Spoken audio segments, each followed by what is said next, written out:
जय हिंद साथियों, आप सभी का स्वागत करता हूं आप सभी के अपने चैनल टारगेट सिलेक्शन में। साथियों, एसएससी जीडी परीक्षा के लिए आज इस क्लास में 80 गोल्डन क्वेश्चंस देखेंगे। यानी कि 20 क्वेश्चन होंगे साथियों हिंदी के, उसके बाद 20 क्वेश्चन साथियों सामान्य ज्ञान के, फिर 20 क्वेश्चन रीजनिंग के और 20 क्वेश्चन साथियों मैथ के। यानी कि जैसा आपका साथियों पेपर आता है वैसा ही पेपर साथियों मैंने यहाँ पर तैयार करने की पूरी कोशिश की है। और मैं कह सकता हूं साथियों, अगर इन 80 क्वेश्चन के जवाब आपके मनोमस्तिष्क में होंगे तो पेपर को क्रैक करने से कोई दुनिया की ताकत आपको नहीं रोक सकती। तो अगर बात करें साथियों, चारों विषयों को यहां पर कंप्लीट किया जाएगा, संपूर्ण निचोड़ देखेंगे एक एक वीडियो का। और आप साथियों इस क्लास में यह भी देखिएगा कि ऐसा ही अगर सेम टू सेम पेपर आ जाता है तो कितने 80 क्वेश्चन में से कितने बिल्कुल करेक्ट आंसर आप कर पाते हो, कितने प्रश्न आपको पहले से आते थे। तो यह बात भी साथियों देखिएगा। और क्या साथियों इस पूरे मॉक टेस्ट की कट ऑफ रहेगी, यह भी साथियों मैं आपको इसी वीडियो में बताने वाला हूं।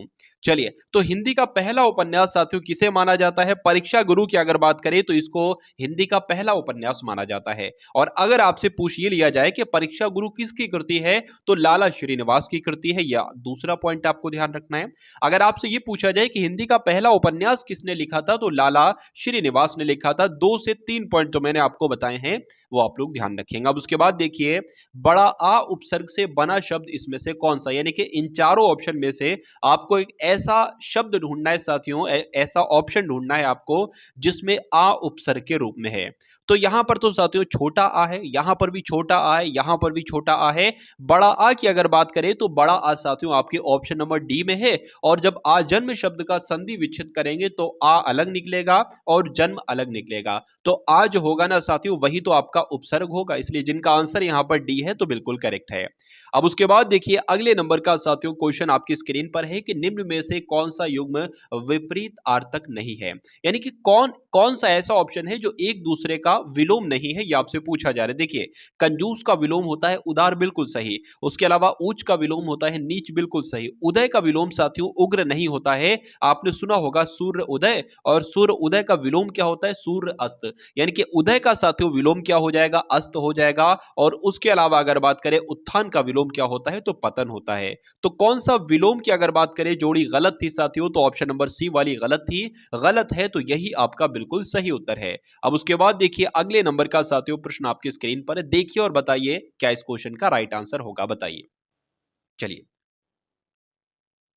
यहां पर देखिए अगर बात करते हैं ऊष्म व्यंजन कौन से, ऊष्म व्यंजनों की संख्या की अगर बात करें तो 4 होते हैं साथियों। एक तो आपको ध्यान रखना है ये शा, ये एक ऊष्म व्यंजन है। ये भी साथियों ऊष्म व्यंजन है। और ये जो सा होता है ये भी ऊष्म व्यंजन है। और हा जो होता है साथियों ये भी ऊष्म व्यंजन है। यानी कि ये चारों साथियों क्या कहलाए जाते हैं? ये ऊष्म व्यंजन कहलाए जाते हैं। तो अब अगर मैं आपसे पूछूं कि इन चारों विकल्पों में से कौन सा ऊष्म व्यंजन होगा, तो सभी लोग बताएंगे साथियों ऑप्शन नंबर ए वाला हा। हा जो है ना साथियों क्या है? ये ऊष्म व्यंजन है। तो आंसर यहां पर जिनका है ऑप्शन नंबर ए के साथ तो बिल्कुल करेक्ट है। अब उसके बाद देखिए साथियों, वैसे अगर बात करें ना, ये संधि विच्छेद है या अगर बात करते हैं साथियों अलंकार है, ये एसएससी जीडी के एग्जाम में नहीं आते हैं। लेकिन साथियों अगर मान लीजिए एक क्वेश्चन भी आपका इस सिलेबस से बाहर आ गया और आपसे अलंकार का एक क्वेश्चन पूछ लिया गया, या एक क्वेश्चन मान लीजिए संधि या समास का अगर पूछ लिया गया, तो जिम्मेदारी साथियों किसकी होगी? जिम्मेदारी तो मेरी होगी, गलती तो मेरी होगी कि मैंने आपको कुछ क्वेश्चन भी नहीं कराया अलंकार के या संधि विच्छेद के। तो साथियों पढ़ लीजिए, पढ़ने में क्या जाता है, ठीक है ना? अगर आ जाता है तो अच्छी बात है, आपका क्वेश्चन नहीं मैं चाहता हूं कि छूटेगा। देखिए, अगर बात करें गोरे मुख पर श्याम तिल, लागत अति अभिराम, मानहु चंद बिछाई के पौड़े सालग्राम। तो यहां पर आप नहीं पहचान पा रहे होगे कि इसमें कौन सा अलंकार है, तो मैं आपको बताता हूं। अगर किसी भी पंक्ति में आपको दिखा मिले साथियों मानो दिखा मिले, या साथियों आपको अगर मनहु दिखा मिले, तो उसमें कौन सा अलंकार होगा? उसमें हमेशा उत्प्रेक्षा अलंकार होगा। ये ट्रिक से आप लोग साथियों ध्यान रखेंगे। और अगर बात करें साथियों, इनमें ट्रिक ही लगती है, बहुत ज्यादा दिमाग लड़ाने की जरूरत नहीं होती। ट्रिक लगाओगे आंसर आपका तुरंत आ जाएगा नैनो सेकंड में। उसके बाद देखिए साथियों कि निम्नलिखित में से कौन सा शब्द प्रत्यय युक्त है, यानी कि कौन से शब्द में साथियों प्रत्यय लगा हुआ। मैं आपको यहां पर बता देता हूं साथियों, जब भी हम किसी चीज की संधि विच्छेद करते हैं ना, तो उपसर्ग और प्रत्यय एक तरीके से आता है, मतलब उसके दो पार्ट हो जाते हैं, दो भी होते हैं, तीन भी हो जाते हैं कभी कभी। तो कुल मिला के संधि विच्छेद करने के बाद जो दो शब्द निकल कर आते हैं उन दोनों शब्दों का कुछ ना कुछ मतलब होना चाहिए, कुछ ना कुछ अर्थ होना चाहिए कुल मिला के। तो नगर का जब संधि विच्छेद करेंगे तो इसका कुछ नहीं निकलेगा साथियों, ना निकल जाएगा, गर निकल जाएगा, ना का कोई मतलब नहीं होता है। सागर का भी नहीं कर सकते। बाजीगर की अगर बात करें तो बाजी अलग हो जाएगा और गर आपका अलग हो जाएगा। गर का कुछ अर्थ होता है लेकिन अभी मुझे नहीं पता है क्या होता है, लेकिन होता जरूर है। और बाजी का भी होता है, यानी कि दोनों दोनों ये सार्थक शब्द हैं। तो बाजीगर का साथियों क्या निकल आएगा साथियों, संधि विच्छेद हो जाएगा। और अगर बात करें इसमें प्रत्यय क्या है तो गर जो है ना साथियों ये प्रत्यय है। तो आंसर आपका ऑप्शन नंबर सी के साथ जाएगा। चार दिशाओं का समाहार की बात करें साथियों, इसका सामासिक शब्द इसमें से कौन सा होगा? तो चार दिशाओं का समाहार को क्या कहा जा सकता है साथियों? अगर बात करें क्या कहा जा सकता है तो चतुर्दिक कहा जा सकता है। क्या चतुर्दिक कहा जा सकता है, ये आप लोग ध्यान रखेंगे। निम्नलिखित में से किस शब्द में कर्मधारय समास नहीं है साथियों, बताइए। देखिए कर्मधारय समास की अगर बात करें चंद्रमुख में भी है, मृगनयन में भी है, नराधा में भी है, लेकिन दोपहर की अगर बात करें इसमें साथियों दृगु समास है। क्योंकि पहला पद आप देखना संख्यावाचक है, अगर ना पहला पद संख्या है, 2 है, 3 है, 4 है, तो उसमें साथियों दृगु समास होता है। इसलिए आंसर आपका जाएगा ऑप्शन नंबर सी के साथ। बहुत बढ़िया, वेरी गुड क्लास। निम्न में से कौन सा अंतःस्थ व्यंजन है? देखिए अंतःस्थ व्यंजनों की अगर बात करें तो या जो है वो अंतःस्थ व्यंजन है, रा भी आपका अंतःस्थ व्यंजन है, या रा लावा, यानी कि ये चारों साथियों क्या कहलाए जाते हैं? अंतःस्थ व्यंजन कहलाए जाते हैं। तो अगर बात करें इन चारों विकल्पों में से कौन सा अंतःस्थ व्यंजन होगा साथियों, तो ऑप्शन नंबर डी वाला होगा या, और यही आपके इस क्वेश्चन का बिल्कुल करेक्ट आंसर है। उसके बाद देखिए अगले नंबर का क्वेश्चन आपकी स्क्रीन पर है, बताइए। चलिए, तो नैसर्गिक का साथियों आपसे यहां पर पूछा जा रहा है कि विलोम क्या हो सकता है? स्वर्गिक होगा, सरल होगा, सुंदर होगा या प्राकृतिक होगा, बताइए। तो नैसर्गिक की अगर बात करें साथियों आर्टिफिशियल मतलब होता है नैसर्गिक का, और अगर बात करें नैसर्गिक का विलोम क्या होगा साथियों, तो प्राकृतिक हो जाएगा। आंसर आपका डी के साथ। जिन अवयव का संबंध वाक्य से नहीं वक्ता के हर्ष, शोक आदि भावों से होता है उनको साथियों क्या कहा जाता है? देखिए किसी भी वाक्य को पढ़कर अगर साथियों आपको हर्ष नजर आए कि बहुत ज्यादा खुशी जताई जा रही है या बहुत ज्यादा शोक जताया जा रहा है, तो वो साथियों अगर बात करें उसमें कौन से अव्यय का इस्तेमाल किया गया होगा? विस्मयादिबोधक अव्यय का इस्तेमाल किया गया होगा। यानी कि जिन अव्ययों का संबंध वाक्य से नहीं वक्ता के हर्ष, शोक आदि भावों से होता है साथियों, वो विस्मयादिबोधक अव्यय कहलाते हैं। आंसर आपका जाएगा ए के साथ। ने का प्रयोग किस कारक के साथ होता है, ये आपसे साथियों यहां पर पूछा जा रहा है। तो आप लोग यहां पर ध्यान रखिएगा, कर्ता ने होता है तो कर्ता साथियों क्या आ जाएगा, ये आपका राइट आंसर हो जाएगा। यानी कि ने का प्रयोग किस कारक के साथ होता है, तो कर्ता के साथ होता है। आपसे अगर पूछा जाता को का इस्तेमाल होता है, नहीं है, तो कर्ता ने कर्म को, तो क्या यहां पर लिखते साथियों कर्म आपका उत्तर होता है अगर यहां पर को लिखा होता। संप्रदान साथियों अगर यहां पर लिखा होता के लिए, तो आप क्या साथियों उत्तर यहां पर लिखते संप्रदान लिखते। और कर्ण साथियों से, यानी कि से होता अगर यहां पर अगर से होता तो कर्ण आपका उत्तर होता। तो ये 4 पॉइंट आप लोग साथियों ध्यान रखेंगे। अब उसके बाद देखिए अगले नंबर का प्रश्न आपसे पूछा जा रहा है कि निम्नलिखित में से कौन सा जोड़ा सही नहीं है? यानी कि एक वचन है एक तरफ और दूसरी तरफ उसका बहुवचन है। तो यहां पर अगर बात करें बेटी का बहुवचन बेटियां होता है, बिल्कुल सही साथियों। डिबिया का बहुवचन क्या होता है? डिबिये नहीं होता है साथियों, क्या होता है? डिबियां होता है। और उसके अलावा श्रोता का बहुवचन श्रोतागण होता है और वधु का वधुएं होता है। तो कौन सा जोड़ा साथियों सही नहीं है? ऑप्शन नंबर बी वाला सही नहीं है और यही आपका बिल्कुल सही उत्तर हो जाता है। चलिए, बकरी शब्द का आपसे पुल्लिंग पूछा जा रहा है। बकरी शब्द कैसा है? बकरी शब्द साथियों एक स्त्रीलिंग शब्द है। अगर पूछा जाए कि बकरी का पुल्लिंग क्या होगा तो क्या बताओगे साथियों? बकरा बताओगे। आंसर आपका जाएगा ऑप्शन नंबर डी के साथ। उसके बाद देखिए कन्नौजी हिंदी की किस उपभाषा की एक बोली है? आपसे पूछा जा रहा है साथियों, बताइए। चलिए, तो यहां पर अगर बात करें कन्नौजी आ जाए साथियों, तो क्या आपको बताना है? कन्नौजी साथियों ये पश्चिमी हिंदी की, आपको ध्यान रखना है साथियों, एक बोली है। इसलिए आंसर आपका जाएगा ऑप्शन नंबर बी के साथ। चलिए, अब उसके बाद देखिए अगले नंबर का क्वेश्चन आपके स्क्रीन पर है कि उसने पढ़ लिया कैसा वाक्य है, यह आपसे पूछा जा रहा है, बताने की कोशिश कीजिए। तो यहां पर अगर बात करें उसने पढ़ लिया साथियों, उसने पढ़ लिया होगा यहां पर लिखा हुआ है। देखिए यहां पर कोई प्रश्न तो पूछा नहीं जा रहा है, यहां पर कोई आज्ञा भी नहीं दी जा रही है। अब यहां पर कोई विस्मयवाचक वाली चीज भी तो नहीं है साथियों, और उसने पढ़ लिया होगा ये एक संदेह यहां पर जताया जा रहा है। तो ये कैसा वाक्य हो जाएगा? ये एक संदेहवाचक वाक्य हो जाएगा। आंसर आपका बी के साथ जाएगा। राम खाना खाएगा, इस वाक्य का कर्मवाच्य आपसे पूछा जाए, अगर कर्मवाच्य बनाया जाए तो कैसे बनाया जाएगा साथियों, राम से खाना खाया जाएगा, ये इसका क्या हो जाएगा, ये इसका साथियों कर्मवाच्य रूप हो जाएगा। और आंसर आपका बी के साथ चला जाएगा। मेरा आज खाने का मन नहीं है, मन नहीं होती है, अशुद्ध अंश स्पष्ट कीजिए, यानी कि गलती साथियों कहां पर है, ये आपसे पूछा जा रहा है। देखिए, मेरा आज खाने का मन नहीं, होती है साथियों गलत है, क्या होना चाहिए था, मेरा आज खाने का मन नहीं है, तो यह होना चाहिए था। कुल मिला के त्रुटि साथियों कहां पर है, यह आपका त्रुटि युक्त है, इसलिए आंसर आपका डी के साथ जाएगा। इनमें से सही विन्यास शब्द आपसे पूछा जा रहा है, यानी कि किसकी वर्तनी यहां पर आपको बिल्कुल सही लग रही है, बताइए। देखिए यहां पर जो ऑप्शन नंबर सी में लिखा हुआ है, ऐसे लिखा जाता है साथियों अध्ययन, इसलिए अगर बात करें कौन से शब्द की वर्तनी यहां पर बिल्कुल सही है, ऑप्शन नंबर सी अगर आपका जवाब है तो बिल्कुल करेक्ट है। उसके बाद देखिए कि जिसे क्षमा ना किया जा सके उसके लिए एक शब्द आपसे पूछा जा रहा है, तो जिसे क्षमा ना किया जा सके उसको तो साथियों अक्षम्य कहा जाता है एक तरीके से। आंसर आपका जाएगा ऑप्शन नंबर डी के साथ। भाई बहुत बढ़िया, वेरी गुड क्लास। तो ये तो साथियों 20 क्वेश्चन आपने देखे हिंदी के। अब 20 क्वेश्चन साथियों एकदम टॉप लेवल के देखेंगे सामान्य ज्ञान के, उसके बाद साथियों पूरी रीजनिंग के सबसे इंपॉर्टेंट क्वेश्चन 20 क्वेश्चन, और मैथ के साथियों 20 क्वेश्चन। और बहुत आसान तरीके से मैं आपको बताऊंगा साथियों मैथ और रीजनिंग के बारे में, क्योंकि जो किताबी भाषा की अगर बात करें ना, किताबों में बहुत लंबा लंबा सॉल्यूशन दे रखा है। मैं आपको साथियों मैथ और रीजनिंग को ट्रिक से करवाऊंगा और बहुत आसानी तरीके से आपकी पूरा सब कुछ समझ में आ जाएगा। चलिए यहां पर अगर बात करें वह कौन से थे, यानी कि वह कौन थे जिन्होंने अनुशीलन समिति की स्थापना की थी, तो बारिंद्र घोष के द्वारा साथियों क्या किया गया था, अनुशीलन समिति की स्थापना की गई थी। आंसर आपका जाएगा बी के साथ। राष्ट्रीय मानव अधिकार आयोग का साथियों गठन कब किया गया, तो 1993, आप लोग ध्यान रखेंगे 1993 में ही साथियों राष्ट्रीय मानव अधिकार का आयोग का गठन किया गया। आंसर आपका बी ए के साथ। चलिए उसके बाद देखिए साथियों भारत का कौन सा राज्य सर्वाधिक अभ्रक उत्पादक है।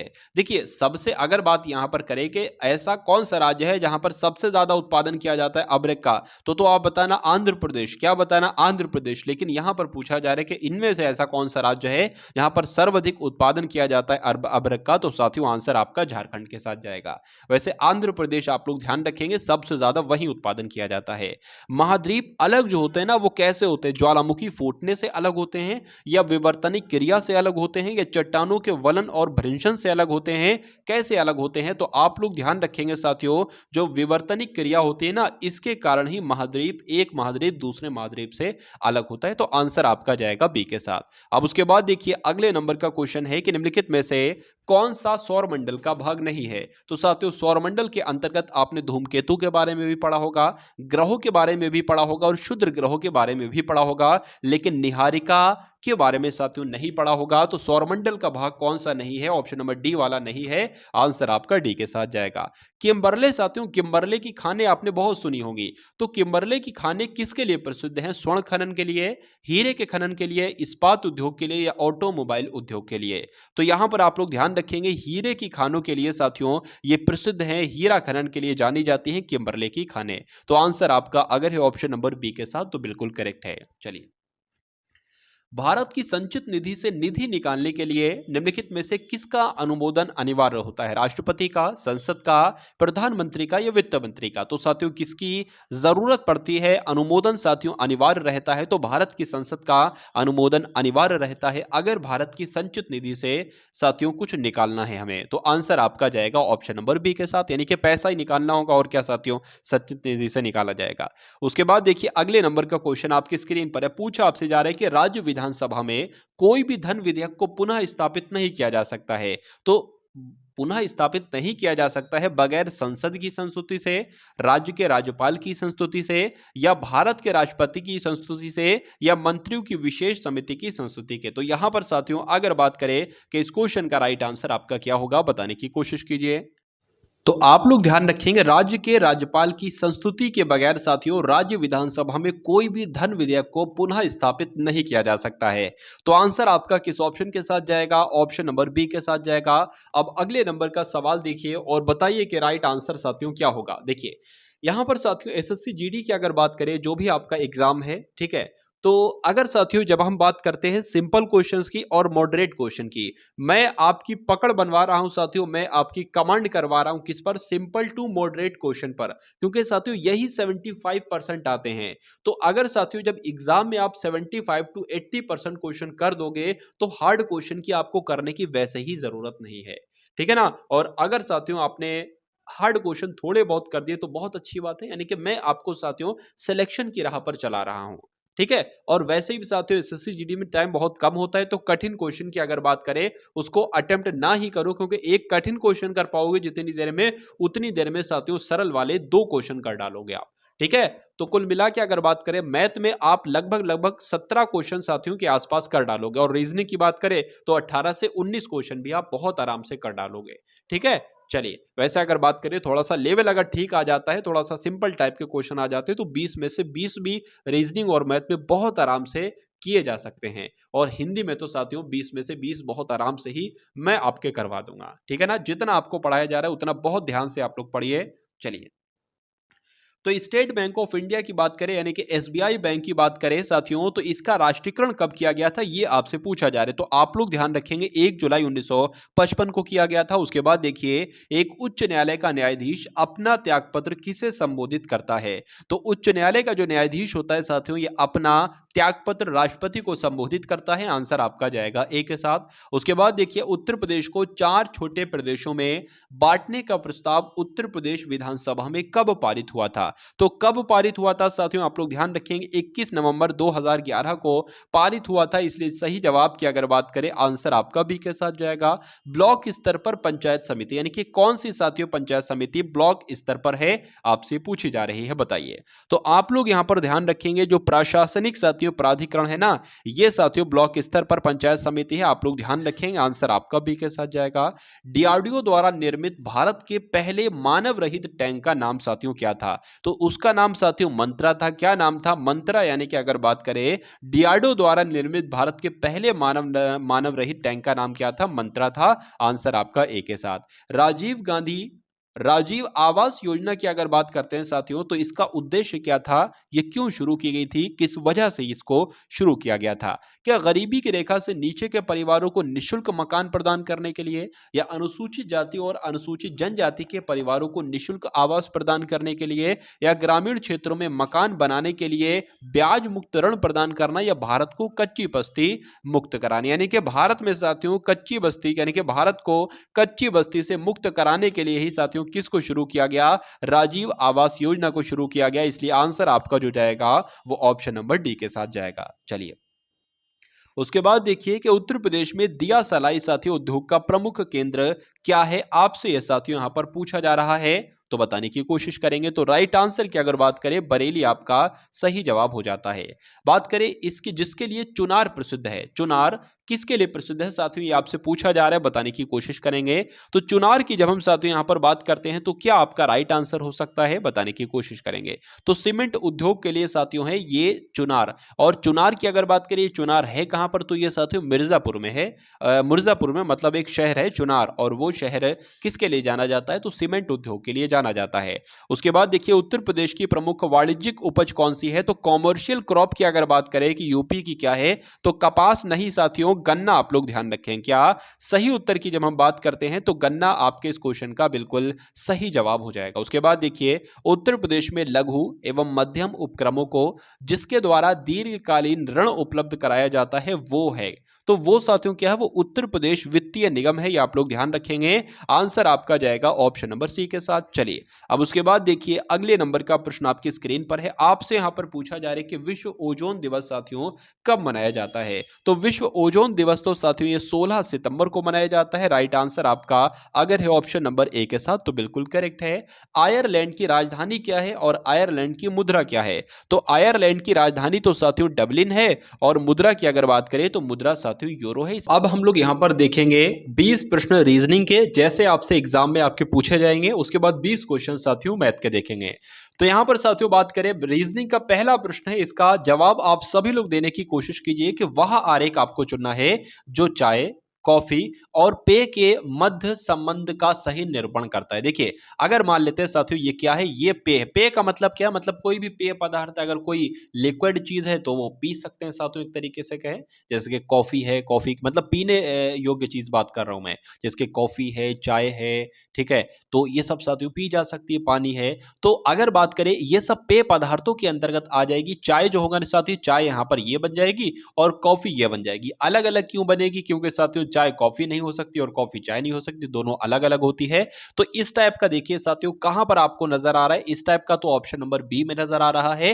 तो यही बिल्कुल सही उत्तर आपका हो जाता है। अब उसके बाद देखिए अगले नंबर का प्रश्न आपकी स्क्रीन पर है। निम्नलिखित विकल्पों में से कौन सा विकल्प नीचे दिए हुए सार्थक शब्दों का क्रम दर्शाता है। अब मुझे ये बताइए, क्या सबसे पहले क्या होगा, क्या किसी भी इंसान को सबसे पहले रोजगार मिल जाएगा, या सबसे पहले वो परीक्षा एकदम से देने लगेगा, या एकदम से उत्तीर्ण हो जाएगा। तो कुछ इसका क्रम होगा इन सब शब्दों का। तो मेरे हिसाब से साथियों सबसे पहले वो उसको क्या होना चाहिए, वो साथियों प्रवेश लेगा किसी भी संस्था में। सबसे पहले साथियों वो प्रवेश लेगा, तो ये सबसे पहला काम करेगा, यानी कि 4 नंबर सबसे पहले आ जाएगा। अब प्रवेश ले लिया, एडमिशन ले लिया, अब उसके बाद क्या करेगा, अब उसके बाद वो वहां पर पढ़ाई लिखाई करेगा, अपना वो अध्ययन करेगा। तो उसके बाद साथियों एक आपका आ जाएगा। उसके बाद साथियों क्या करेगा, जब उसने एडमिशन लिया, फिर उसने पढ़ाई लिखाई की, अब उसके बाद साथियों वो अपनी परीक्षा देगा वहीं पर। तो अब साथियों यहाँ पर परीक्षा आ जाएगा। अब परीक्षा के बाद साथियों वो पास हो जाएगा, उत्तीर्ण हो जाएगा, यानी कि 3 अब आ जाएगा। और उसके बाद साथियों उसको रोजगार मिल जाएगा। तो क्रम साथियों क्या दर्शा रहा है, 41,532 साथियों कौन से ऑप्शन में है, तो 41,532 की अगर बात करें, ये तो साथियों ऑप्शन नंबर डी में है। तो यही आपका बिल्कुल करेक्ट आंसर। और जिनका भी आंसर ऐसा कुछ था, मतलब जो लोग भी यही क्रम बता रहे थे, उन सभी का आंसर बिल्कुल सही है। अब उसके बाद देखिए डायरेक्शन का साथियों आपके स्क्रीन पर एक क्वेश्चन है। मैं फिर से आपको जल्दी जल्दी साथियों सब कुछ बता देता हूं कि जो आपका सीधा हाथ होता है वही आपका दायां हाथ कहलाया जाता है, जो आपका उल्टा हाथ होता है वही आपका बायां हाथ कहलाया जाता है। यहां पर अगर बात करें, देवांश एक लड़का है जो 5 किलोमीटर पूरब की ओर जाता है। तो 5 किलोमीटर साथियों किधर चला गया, 5 किलोमीटर ये साथियों पूरब की ओर चला गया, ठीक है। उसके बाद लिखा है और दाई तरफ मुड़ जाता है, ठीक है भाई। 5 किलोमीटर चलने के बाद दाई की तरफ चला, और कितना चला साथियों, 8 किलोमीटर चला, ठीक है। और पुनः बाई कितनी, यानी कि फिर से वो बाई की तरफ मुड़ता है, तो बाई की तरफ हम इसको मोड़ा लेंगे, और बाई की मुड़कर साथियों वो 5 किलोमीटर जो है ना वो चलता है। 5 किलोमीटर यहां पर हमने चला लिया। और उसके बाद देवांश बाई तरफ मुड़ता है, फिर से वो साथियों बाई तरफ मुड़ता है और 8 किलोमीटर चलता है। तो 8 किलोमीटर साथियों इतना ही होगा, क्योंकि ये भी लंबाई साथियों 8 थी, तो इतनी लंबाई ही यही 8 होगी साथियों, ठीक है। उसके बाद लिखा है कि प्रारंभिक स्थान से देवांश कितनी दूरी पर है, यानी कि प्रारंभिक स्थान उसका ये है और अब देवांश यहां पर है। तो आपको बताना है कि ये दूरी साथियों, ये दूरी कितनी होगी। देखिए इतनी हमें दूरी पता है 5 है, और ये हमें पता है 5 है। तो जब ये 5 है तो जाहिर सी बात है ये भी 5 होगी। तो 5 + 5 साथियों कितनी हो जाएगी, 10 किलोमीटर हो जाएगी। तो कहा जा सकता है कि देवांश अपने प्रारंभिक स्थान से साथियों 10 किलोमीटर की दूरी पर है। तो आंसर आपका किस ऑप्शन के साथ जाएगा, ऑप्शन नंबर सी के साथ जाएगा, 10 किलोमीटर के साथ। चलिए अगले नंबर का प्रश्न देखिए। यहां पर अगर बात करें, दी गई समीकरण को संतुलित करने तथा चिन्हों का प्रतिस्थापित करने के लिए गणितीय चिन्हों का सही क्रम देखना है। यानी कुल मिला के जो ऑप्शन में आपको दिख रहा है, मान लीजिए अगर हम इसको सही उत्तर मान लेते हैं, तो स्टार की जगह पर प्लस आ जाएगा, फिर स्टार की जगह पर बराबर आ जाएगा, फिर स्टार की जगह पर प्लस आ जाएगा, फिर गुणा आ जाएगा। तो कौन सा साथियों सही होता है, सबसे पहले हमें क्या करना है, हम संख्याएं लिख लेते हैं। तो 15, 3, 5, 20, 2। अब साथियों मान लेते हैं इसको सबसे पहले साथियों फॉलो करके देखते हैं। तो प्लस सबसे पहले आया, उसके बाद बराबर आया, उसके बाद प्लस है, उसके बाद गुणा आया। तो 20 दूना आपका साथियों 40 हो जाएगा, 40 और 5 आपका 45 हो जाएगा। क्या इसको जोड़कर 45 आ रहा है, तो नहीं आ रहा है, इसलिए ये आपका फ्लॉप हो जाएगा। ऑप्शन नंबर 2 वाले को फॉलो करके देखते हैं, देख लेते हैं साथियों। 15 है, उसके बाद 3 है, उसके बाद 5 है, और उसके बाद साथियों 20 है, और फिर आपका 2 है। पहले सबसे गुणा है, फिर माइनस है, फिर बराबर है। पहले सबसे गुणा है, फिर माइनस है, फिर बराबर है, और साथियों क्या है, बराबर के बाद साथियों गुणा है, ठीक है ना, बराबर के बाद गुणा है। तो 20 दुना कितने होते हैं साथियों, 40 होते हैं। और अगर बात करें 15 तो आपके 45 हो जाएंगे, और 45 में से 5 जब घटाएंगे तो 40 ही आएगा। यानी कि कौन सा आपका साथियों ऑप्शन बिल्कुल सही है, यानी कि बराबर बराबर आना चाहिए। तो ऑप्शन नंबर बी को जब हम लोग फॉलो करेंगे तो बराबर बराबर आ जाएंगे, कोई दिक्कत नहीं है। आंसर आपका बी के साथ। अब उसके बाद देखिए साथियों, एक अच्छे लेवल का क्वेश्चन आपकी स्क्रीन पर है। आपसे यहां पर पूछा जा रहा है कि यदि किसी सांकेतिक भाषा में 1 2 3 का मतलब क्या है मैं आपको बता देता हूं। 1 2 3 का मतलब यहां पर बताया जा रहा है कि हॉट फिल्टर्ड कॉफी है। अब हो सकता हो एक का मतलब, एक का कोड जो हो वो फिल्टर्ड भी हो सकता है, एक का कोड कॉफी भी हो सकता है, दो का कोड कुछ भी हो सकता है, मतलब जैसे क्रम इसका है ऐसे क्रम इसका नहीं है, कुछ भी हो सकता है। 356 का कोड साथियों क्या है, यानी कि 356 का कोड क्या है, वेरी हॉट डे, इसका कोड ये है। 500 यानी कि 589 का कोड क्या है साथियों, डे एंड नाइट है, ठीक है। तो इस भाषा में वेरी के लिए साथियों कौन सी संख्या प्रयुक्त होगी आपसे पूछा जा रहा है। अब सबसे पहला आपको काम ये करना है कि वेरी है कहां पर, क्या वेरी यहां पर है, नहीं। क्या वेरी यहां पर है साथियों, बिल्कुल साथियों यहां पर वेरी है, यानी कि आंसर क्या। और वेरी वेरी हॉट डे का कोड क्या है, ये है, यानी कि आंसर आपका जो होगा वो या तो 3 होगा या तो 5 होगा या 6 होगा, ठीक है ना।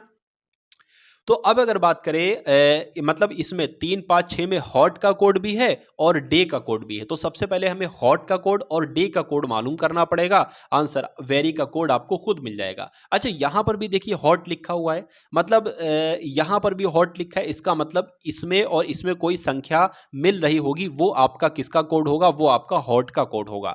तो एक मिल रही नहीं, दो मिल रही नहीं, तीन मिल रही साथियों, तो तीन जो होगा ना साथियों, ये जो तीन आपका है, ये तीन ये हॉट का कोड है, तो हॉट का कोड मिल गया। अब डे का कोड एक बार देख लीजिए, डे का कोड साथियों ये रहा, यानी कि 5 8 9 में से डे का कोई कोड होगा। तो देखिए इसमें से साथियों क्या कुछ मिल रहा है, 5 मिल रहा है, बिल्कुल 5 मिल रहा है, तो 5 आपका साथियों क्या हो जाएगा, 5 आपका साथियों डे का कोड हो जाएगा। डे का कोड भी हमें मिल गया, यानी कि 3 की अगर बात करते हैं साथियों कि ये तो हॉट का कोड है, और 5 की अगर बात करते हैं साथियों तो ये आपका डे का कोड है, यानी कि बचा 6 साथियों, तो सिर्फ 6 आपका किसका कोड हो जाएगा, वेरी का कोड हो जाएगा। और यही आपसे पूछा जा रहा था कि वेरी का क्या कोड क्या होगा।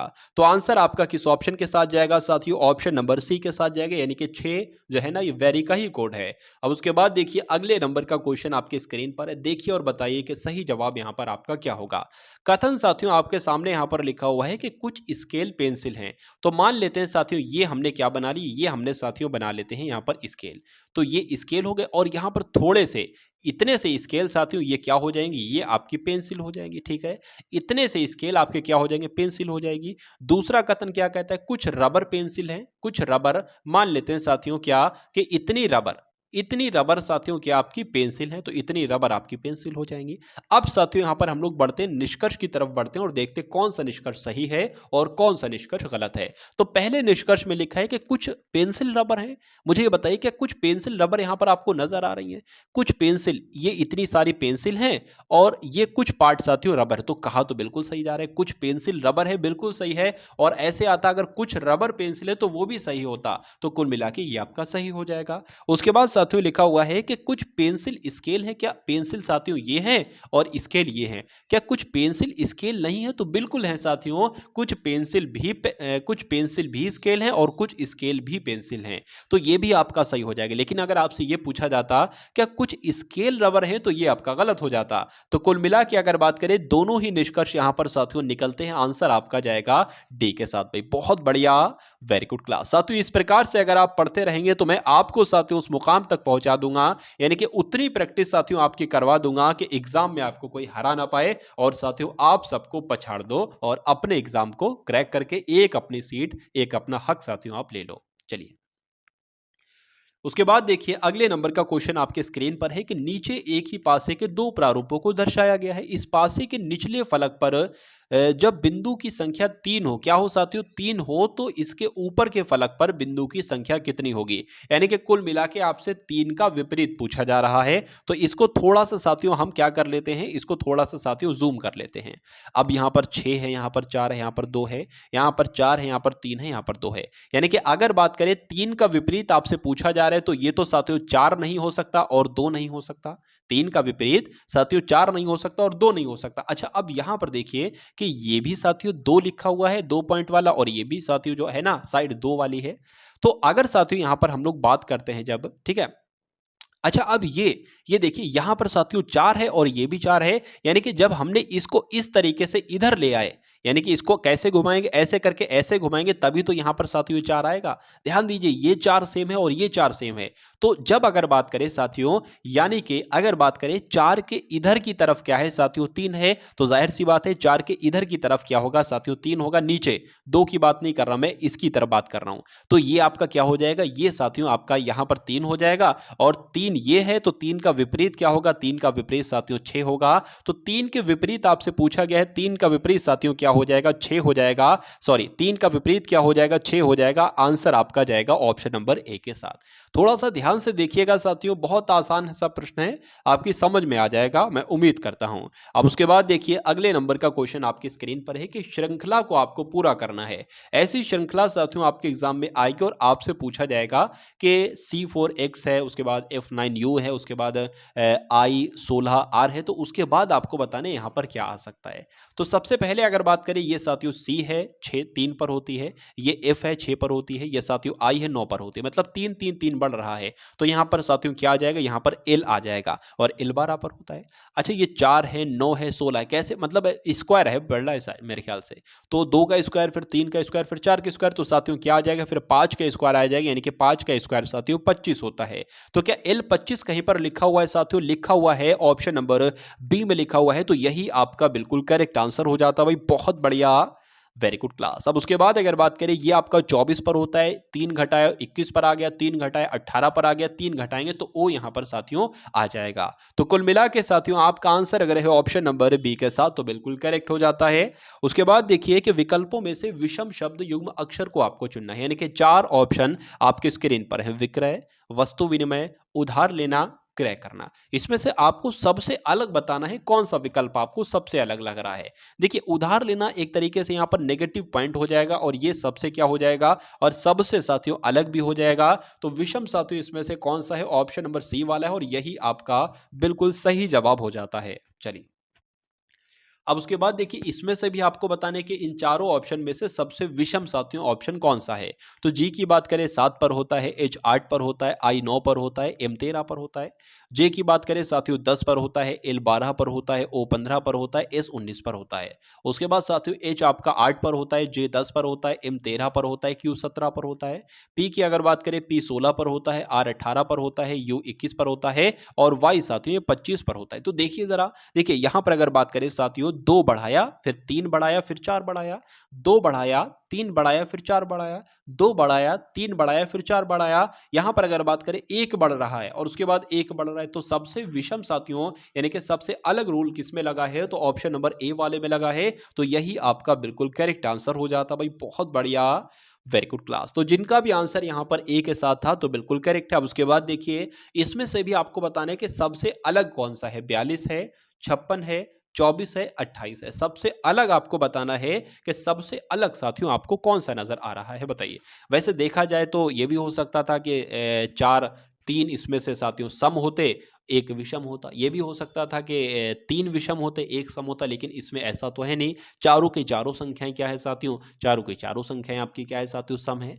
यहां पर अगर बात करें क्या कुछ इसका जोड़ बन रहा है कि 4 6 हो जाएगा, 5 6 11 होता है, ये 6 होता है, ये तो फिर 10 हो जाएगा। क्या माइनस करके कुछ करा रहा है, तो माइनस करके भी साथियों एक ही नंबर नहीं आ रहा है, सेम नंबर नहीं आ रहा है।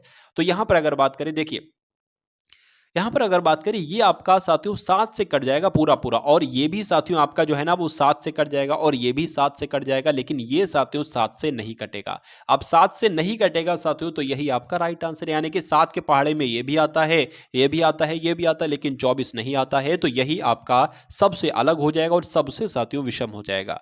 उसके बाद देखिए यदि एक कूट भाषा में PARK को 5394 लिखा जाता है, SHIRT को साथियों क्या लिखा जाता है, 17698 लिखा जाता है, PANDIT को क्या लिखा जाता है साथियों, 532068 लिखा जाता है। तो उसी प्रकार उसी रूल के अकॉर्डिंग NISHAR को क्या लिखा जाएगा, option number A, B, C या D। देखिए जब कई सारे ऐसे हो ना कि इसको इस टाइप से लिखा जाता है, इसको इस टाइप से लिखा जाता है, इसको इस टाइप से लिखा जाता है, तो जरूर साथियों इन सभी लेटर का कोड यहां पर शामिल होगा।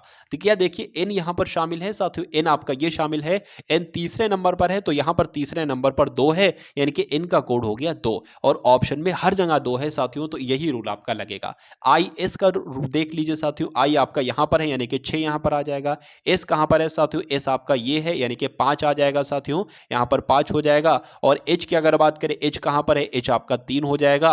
और A की अगर बात करें साथियों, A आपका जो हो जाएगा ना वो कितना, मैं थोड़ा सा गलत कर गया, मैं गलत ये कर गया कि मैंने इसका साथियों ये ले लिया, लेकिन इसका जो है ना वो ये यहाँ पर लिखा हो, तो दोबारा से कर लेते हैं साथियों, कोई दिक्कत नहीं है। देखिए अगर बात करें साथियों, n का कोड हमें मिल चुका था साथियों, n का कोड आपका क्या हो जाएगा, n का कोड आपका हो जाएगा साथियों 2, तो n का कोड यहां पर 2 लिख लिया। I का साथियों कोड क्या हो जाएगा, I का कोड हो जाएगा 6, तो I का कोड 6 हो गया। S का और H का कोड साथियों क्या हो जाएगा, एक साथ हो जाएगा, तो एक साथ हो जाएगा। और R का साथियों कोड क्या हो जाएगा, 3 हो जाएगा। और साथियों R का कोड क्या हो जाएगा, 9 हो जाएगा। ठीक है ना। तो अगर बात करें 261 739 कहां पर लिखा हुआ है, तो 261 739 ऑप्शन नंबर बी में लिखा हुआ है, तो यही आपका बिल्कुल करेक्ट आंसर हो जाता है। 5 लड़के ABCDE, ये 5 लड़के हैं, एक पंक्ति में साथियों ये खड़े हैं। तो यहाँ पर अगर बात करें कैसा क्वेश्चन है, यहाँ पर हम देख लेते हैं। एक ये साथियों आपकी क्या होगी, ये साथियों आपकी एक पंक्ति हो गई। यहाँ पर 5 लोग हैं, तो एक तो आपका ये हो गया, दूसरा ये हो गया, तीसरा ये हो गया, और चौथा आपका ये हो गया, और 5वां ये हो गया, यानी 5 लोग हैं कुल मिला के। यहाँ पर कहा जा रहा है, सबसे पहली बात कही गई है कि ई जो है ना साथियों, ई के दाईं ओर क्या है, डी है। तो ई अगर सपोज दैट मान लीजिए यहाँ पर है साथियों ई, तो ई का दायां किधर हो, ई का दायां इधर हुआ। ई के दाएं कौन है साथियों, ई के दाएं डी है। ठीक है। बी खड़ा है ई के बाईं ओर, बी जो खड़ा है ना साथियों बी, अच्छा ई का बायां इधर हुआ, और बताया जा रहा है कि ई के बाएं की तरफ खड़ा हुआ है बी, तो यहाँ पर बी हो गया। बी खड़ा है ई के बाईं ओर लेकिन ए के दाईं ओर, यानी कि बी जो खड़ा है ना वो ई के तो बाएं ओर खड़ा है लेकिन ए के साथियों दाएं ओर खड़ा है, तो ए यहाँ पर आपका आ जाएगा। उसके बाद लिखा हुआ है कि ए और डी बाईं ओर है सी के। सी कहां पर है, मतलब ई कहां पर है, देखिए बी ये है और डी आपका ये है, और कहा जा रहा है कि बी और डी जो है ना वो सी के बाएं ओर है, तो सी यहीं पर तो आएगी। सी के बाएं ओर डी भी है, ई भी है और बी भी है। उसके बाद कहा गया है साथियों कि बी और डी बाईं ओर है, सी के इतना हो गया है, जो दाएं छोर पर खड़ा हुआ है। हाँ बिल्कुल साथियों, जो सी है ना वो दाएं छोर पर खड़ा हुआ है, ये बात भी बिल्कुल सही है।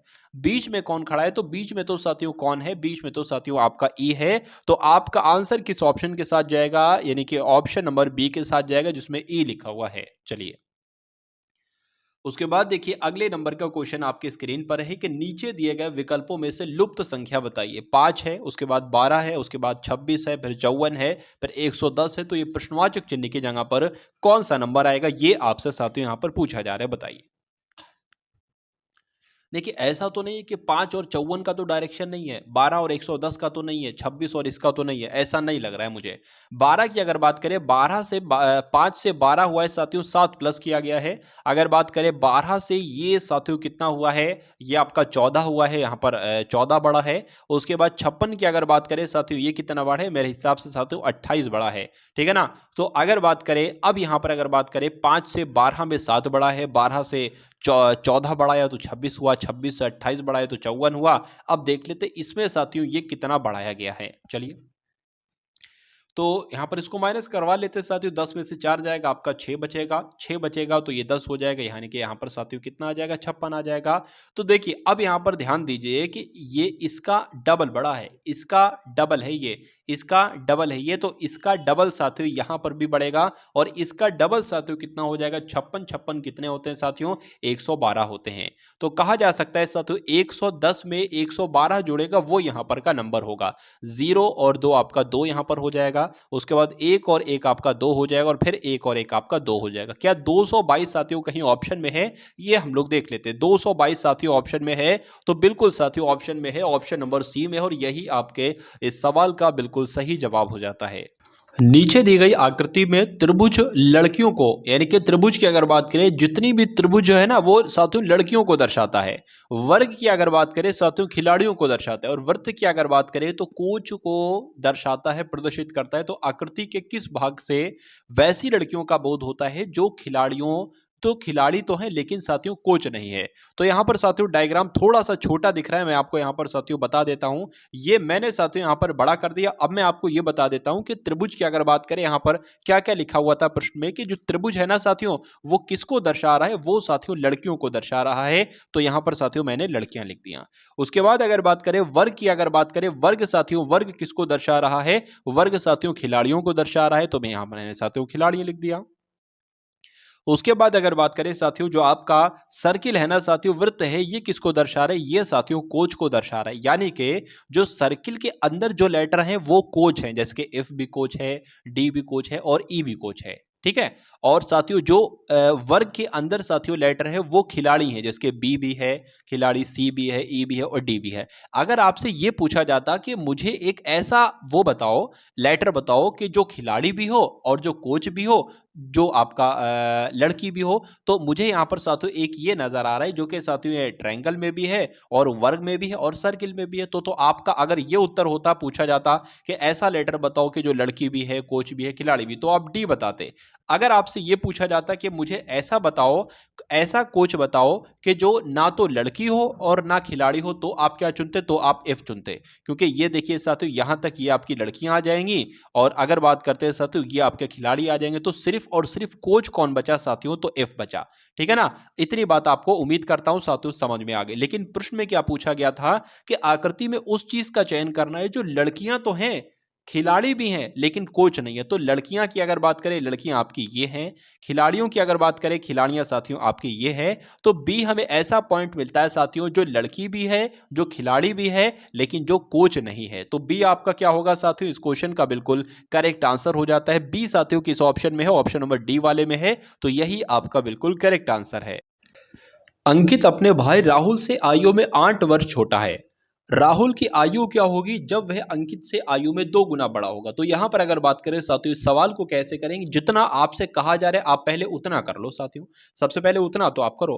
कहा जा रहा है कि अंकित अपने भाई राहुल से आयु में 8 वर्ष छोटा है, यानी कि अंकित छोटा है और राहुल बड़ा है। तो यहां पर साथियों हमने राहुल लिख लिया और यहां पर साथियों हमने क्या लिख लिया, अंकित लिख लिया। और अंकित कितना छोटा है साथियों, 8 साल छोटा है। तो कह सकते हैं अगर मान लीजिए साथियों इसकी उम्र अगर x है, तो जाहिर सी बात है इसकी उम्र क्या होगी, x माइनस 8 होगी। ठीक है ना, यही तो करेंगे साथियों। तो यही करेंगे। अब आपको राहुल की भी आयु पता चल गई और अंकित की आयु भी पता चल गई। अब उसके बाद कहा गया है कि राहुल की आयु क्या होगी, इस राहुल की आयु क्या होगी जब वह, यानी कि जब राहुल अंकित से आयु में 2 गुना बड़ा होगा। तो ये आपसे पूछा जा रहा है। तो हम मान लेते हैं साथियों, ऑप्शन को मानकर हम चलते हैं साथियों। देखिए अगर मान लेते हैं राहुल की आयु क्या होगी, राहुल की मान लीजिए आयु 6 होगी। 6 होगी जब वह अंकित से आयु में 2 गुना बड़ा है। तो जब x की वैल्यू 6 है तो इसकी वैल्यू 6 हो जाएगी माइनस 8। तो क्या ऐसा कुछ आ रहा है साथियों, 2 गुना बड़ा है? पहली बात तो ये माइनस हो नहीं पाएगा सही तरीके से, माइनस का आएगा यहाँ पर। ठीक है, तो 2 गुना है भी नहीं साथियों। ठीक है, तो इसलिए ये आप क्या करोगे, ये आपका ऑप्शन जो है वो फ्लॉप हो गया। अब साथियों यहाँ पर हम लोग सी वाले ऑप्शन को ले लेते हैं। राहुल की आयु क्या होगी, मान लेते हैं राहुल की आयु 16 होगी। राहुल की आयु 16 हो गई तो x की वैल्यू क्या है, 16 है। 16 माइनस 8 यानी कि यहां पर क्या आ जाएगा, 8 आ जाएगा। तो राहुल की आयु क्या होगी, राहुल की आयु 16 होगी जब वह अंकित से आयु में 2 गुना बड़ा होगा। जब वह अंकित से आयु में 2 गुना बड़ा होगा, बिल्कुल सही बात साथियों। आयु में अभी अगर 8 है तो ये तो 2 गुना बड़ा ही तो है भाई, 8 दूना 16। तो अगर बात करें सही विकल्प आपका जो बैठ रहा है वो 16 ही बैठ रहा है। फिर से मैं आपको बता देता हूं, अंकित अपने भाई राहुल से 8 वर्ष छोटा है, यानी कि अगर राहुल की उम्र x है तो अंकित की उम्र उससे 8 साल कम है, यानी कि x माइनस 8 लिख ली। राहुल की आयु क्या होगी, ऑप्शन में से ही कोई नंबर ले लिया, 16 मान लीजिए ले लिया। तो राहुल की आयु मान लीजिए 16 है जब वह अंकित से आयु में 2 गुना है। तो साथियों अगर ये लाइन बिल्कुल सही हो जाती है ऑप्शन नंबर 16 को रखने पर, तो आपका आंसर 16 हो जाएगा। तो राहुल की आयु साथियों मान लेते हैं 16 है, तो x की जगह पे हमने 16 लिखा, माइनस 8 लिखा, यहां पर 8 आ गया। और यहां पर जो कहा गया था कि अंकित की आयु से 2 गुना, तो अंकित की आयु से 2 गुना भी बन रहा है। तो आंसर आपका जो जाएगा कुल मिला के वो ऑप्शन नंबर सी के साथ जाएगा। अब उसके बाद देखिए अगले नंबर का प्रश्न आपकी स्क्रीन पर, कि निम्न में से कौन सा अधिवर्ष है या लीप है। लीप वर्ष को ही साथियों अधिवर्ष कहा जाता है, बताइए। तो 400 से साथियों कौन कट रहा है साथियों, 1600 कट रहा है। तो ये आपका कैसा वर्ष हो जाएगा, ये एक अधि वर्ष हो जाएगा, अर्थात एक लीप वर्ष हो जाएगा। उसके बाद देखिए अगले नंबर का साथियों प्रश्न आपकी स्क्रीन पर है। क्वेश्चन नंबर 60 तक हम लोग देखेंगे रीजनिंग के क्वेश्चन, और उसके बाद साथियों अगर बात करें 51 से लेकर 80 तक साथियों हम लोग मैथ के क्वेश्चन देखेंगे, 51 नहीं बल्कि 61 से लेकर। उसके बाद देखिए अगले नंबर का क्वेश्चन है साथियों, यहां पर अगर बात करें कि ये 364 है, 146 है, 437 है, तो आपको यहां पर साथियों आपसे पूछा जा रहा है कि 574 और प्रश्नवाचक चिन्ह, जैसे कि मतलब यहां पर जो नंबर था, तो यहां पर अब कौन सा नंबर आएगा, ये 641 इधर आ गया, इसको 641 को इधर होना चाहिए, 641 यहां पर लिख दिया। मतलब मेरे हिसाब से कि इन दोनों को कैलकुलेट करके साथियों ये नंबर आया है, तो इन दोनों को कैलकुलेट करके यहां पर कौन सा नंबर आएगा ये आपसे यहां पर पूछा जा रहा है। देखिए ये है एक नंबर ये है, तो क्या घटाने पे देखते हैं साथियों क्या 146 हमें प्राप्त होता है या नहीं प्राप्त होता है। तो पहला काम तो साथियों यही करोगे, 364 में से 437 में से साथियों क्या करोगे, 437 में से 364 घटाओगे, तो 7 में से 4 जाएगा, 3 बचेगा, 13 में से साथियों 6 जाएगा, तो आपका 7 बचेगा, यानी कि 73 बच रहा है। यहां पर क्या, यहां पर 146 है, तो ये क्या आइडिया हमारा फ्लॉप होता है, नहीं फ्लॉप होता है, फ्लॉप हो जाएगा साथियों। लेकिन साथियों 73 का दुगना होता है या 146, 73 का दुगना साथियों कितना होता है, 73 का दुगना साथियों 146 होता है। तो अगर हम साथियों इसको और इसको साथियों माइनस करा दें और उसकी गुणा 2 से कर दें, तो क्या यहां पर का हमें नंबर मालूम पड़ सकता है, एक बार ट्राई कर लेते हैं। 641 में से साथियों 574 को हम माइनस करेंगे, 574 को माइनस करेंगे, 11 में से 4 गया साथियों 7 बचा, और 13 में से 7 बात करें, अगर 13 में से 7 गया तो कितना जाएगा, 13 में से 7 गया साथियों 6 बचा, तो यहां पर 67 आया। क्या 67 की 2 से गुणा कराएं तो 7 दूना आपका 14 होगा, ठीक है ना, 6 दूना 12 और 1 13 होगा। क्या साथियों 134 कहीं पर अगर ऑप्शन में है तो हम सोच सकते हैं कि आंसर ये हो सकता है। तो 134 साथियों बिल्कुल ऑप्शन में है, तो आंसर भी आपका इसी के साथ जाएगा। कुछ नहीं करना है साथियों, इनको इनको डिफरेंस कराना है, इनको इनको माइनस कराना है एक दूसरे से, और उसमें 2 की गुणा कर लेना, ये नंबर आपको मिल जाएगा। उसी प्रकार इनको इनको माइनस कराना है, जो नंबर है उसकी गुणा 2 से करना, यहां पर का नंबर मिल जाएगा, यानी कि 134 मिल जाएगा। अब उसके बाद देखिए अगले नंबर का प्रश्न आपकी स्क्रीन पर है, 48 है, ये तो साथियों प्रश्न का नंबर है, 59 नंबर का साथियों यहाँ पर प्रश्न आपके सामने, यहाँ पर 48 है साथियों, उसके बाद 82 है, और उसके बाद साथियों 44 है, और उसके बाद साथियों 77 है, फिर 44 है, फिर 40 है, फिर 72। तो यहाँ पर साथियों कौन सा नंबर आएगा। देखिए थोड़ा ध्यान से देखेंगे आप, तो ये 48 के बाद 74 है, कहीं बच्चा के 48 और 82 का डिफरेंस लगाए, फिर 82 और 44 का डिफरेंस लगाए, नहीं, 48 और 4 का डिफरेंस साथियों 4 कम किया, उसके बाद 44 से 40 हो गया, 4 कम किया, तो यहां पर जब 4 माइनस होगा साथियों तो 36 आएगा। क्या 36 का ही साथियों ऑप्शन में है, तो बिल्कुल है साथियों ऑप्शन नंबर सी में, तो यही आपका राइट आंसर हो जाएगा, ठीक है ना साथियों। चलिए अब उसके बाद देखिए अगले नंबर का प्रश्न आपकी स्क्रीन पर है। यहां पर अगर बात करें 5 बराबर 5 है, ठीक है, 6 बराबर 12 कर दिया, 7 बराबर 21 कर दिया, 8 बराबर 32 कर दिया, तो 9 बराबर क्या होगा, यह आपसे पूछा जा रहा है साथियों। 18 होगा, 45 होगा, 38 होगा, या साथियों 54 होगा, बताइए। देखिए यहां पर अगर बात करें, इतना समझ में आ रहा है कि 6 की अगर 2 से गुणा कराई जाए साथियों तो 12 आ जाएगा, 6 की अगर साथियों 2 से गुणा कराई जाए तो 12 आ जाएगा, 7 की अगर 3 से गुणा कराई जाए तो 21 आ जाएगा, 8 की अगर साथियों 4 से गुणा कराई जाए तो 32 आ जाएगा, यहां पर 5 की गुणा 1 से कराई जाए 5 आ जाएगा, तो 1 की गुणा 2 गुणा कराई, 3 की कराई, 4 की कराई, तो जाहिर सी बात है साथियों यहां पर 5 की गुणा कराओगे तो 9 पंजे साथियों कितना होता है साथियों, 45 होता है। तो क्या कहीं ऑप्शन में 45 ऑप्शन में है, तो बिल्कुल है साथियों, आंसर आपका जाएगा बी के साथ।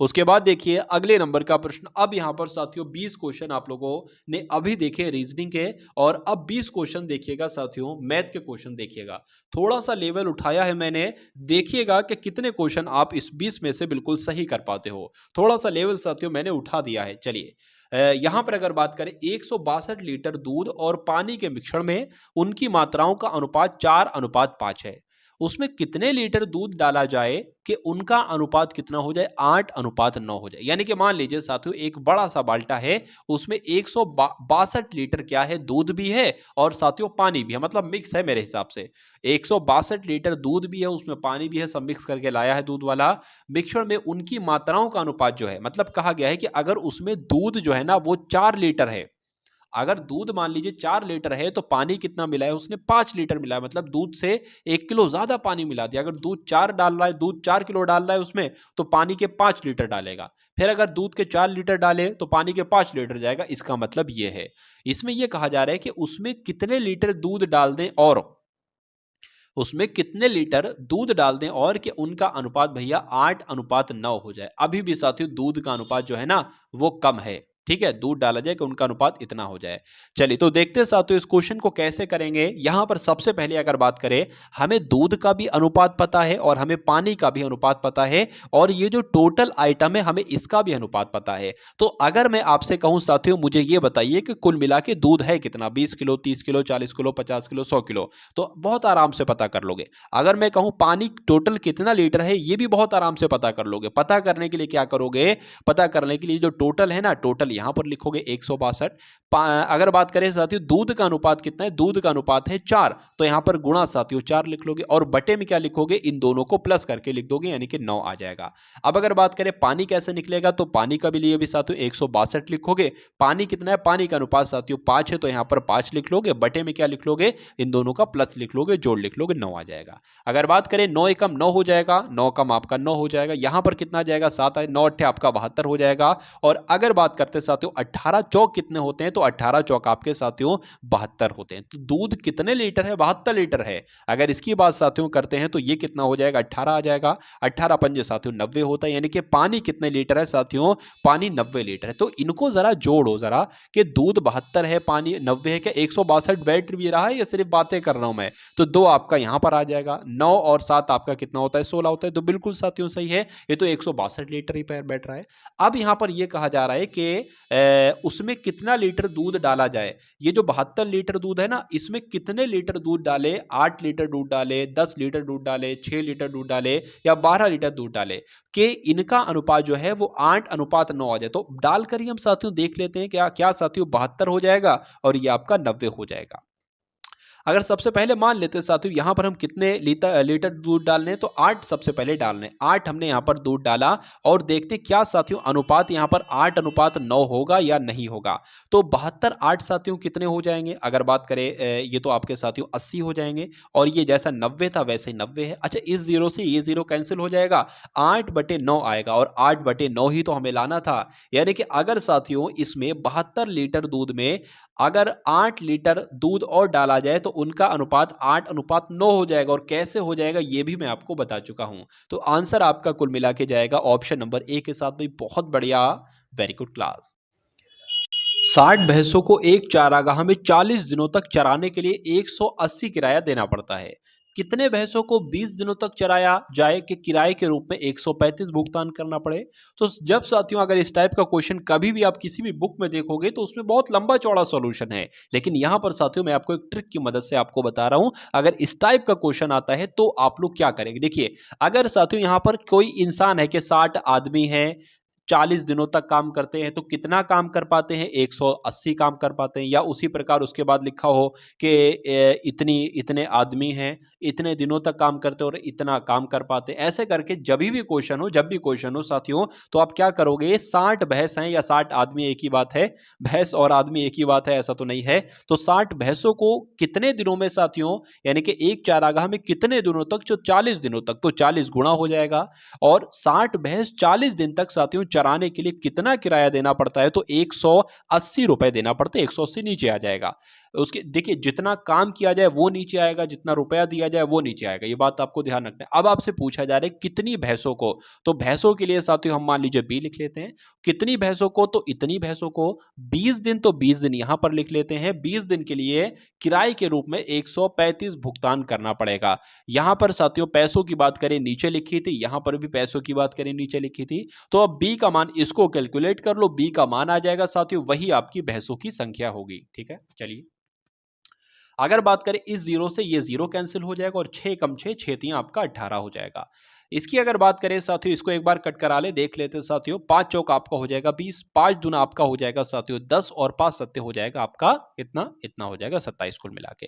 तो यहां पर क्या बचा साथियों, 40 बचा। और अगर बात करें इस 27 की गुणा इस 40 से होगी तो 27 यहां पर आ जाएगा।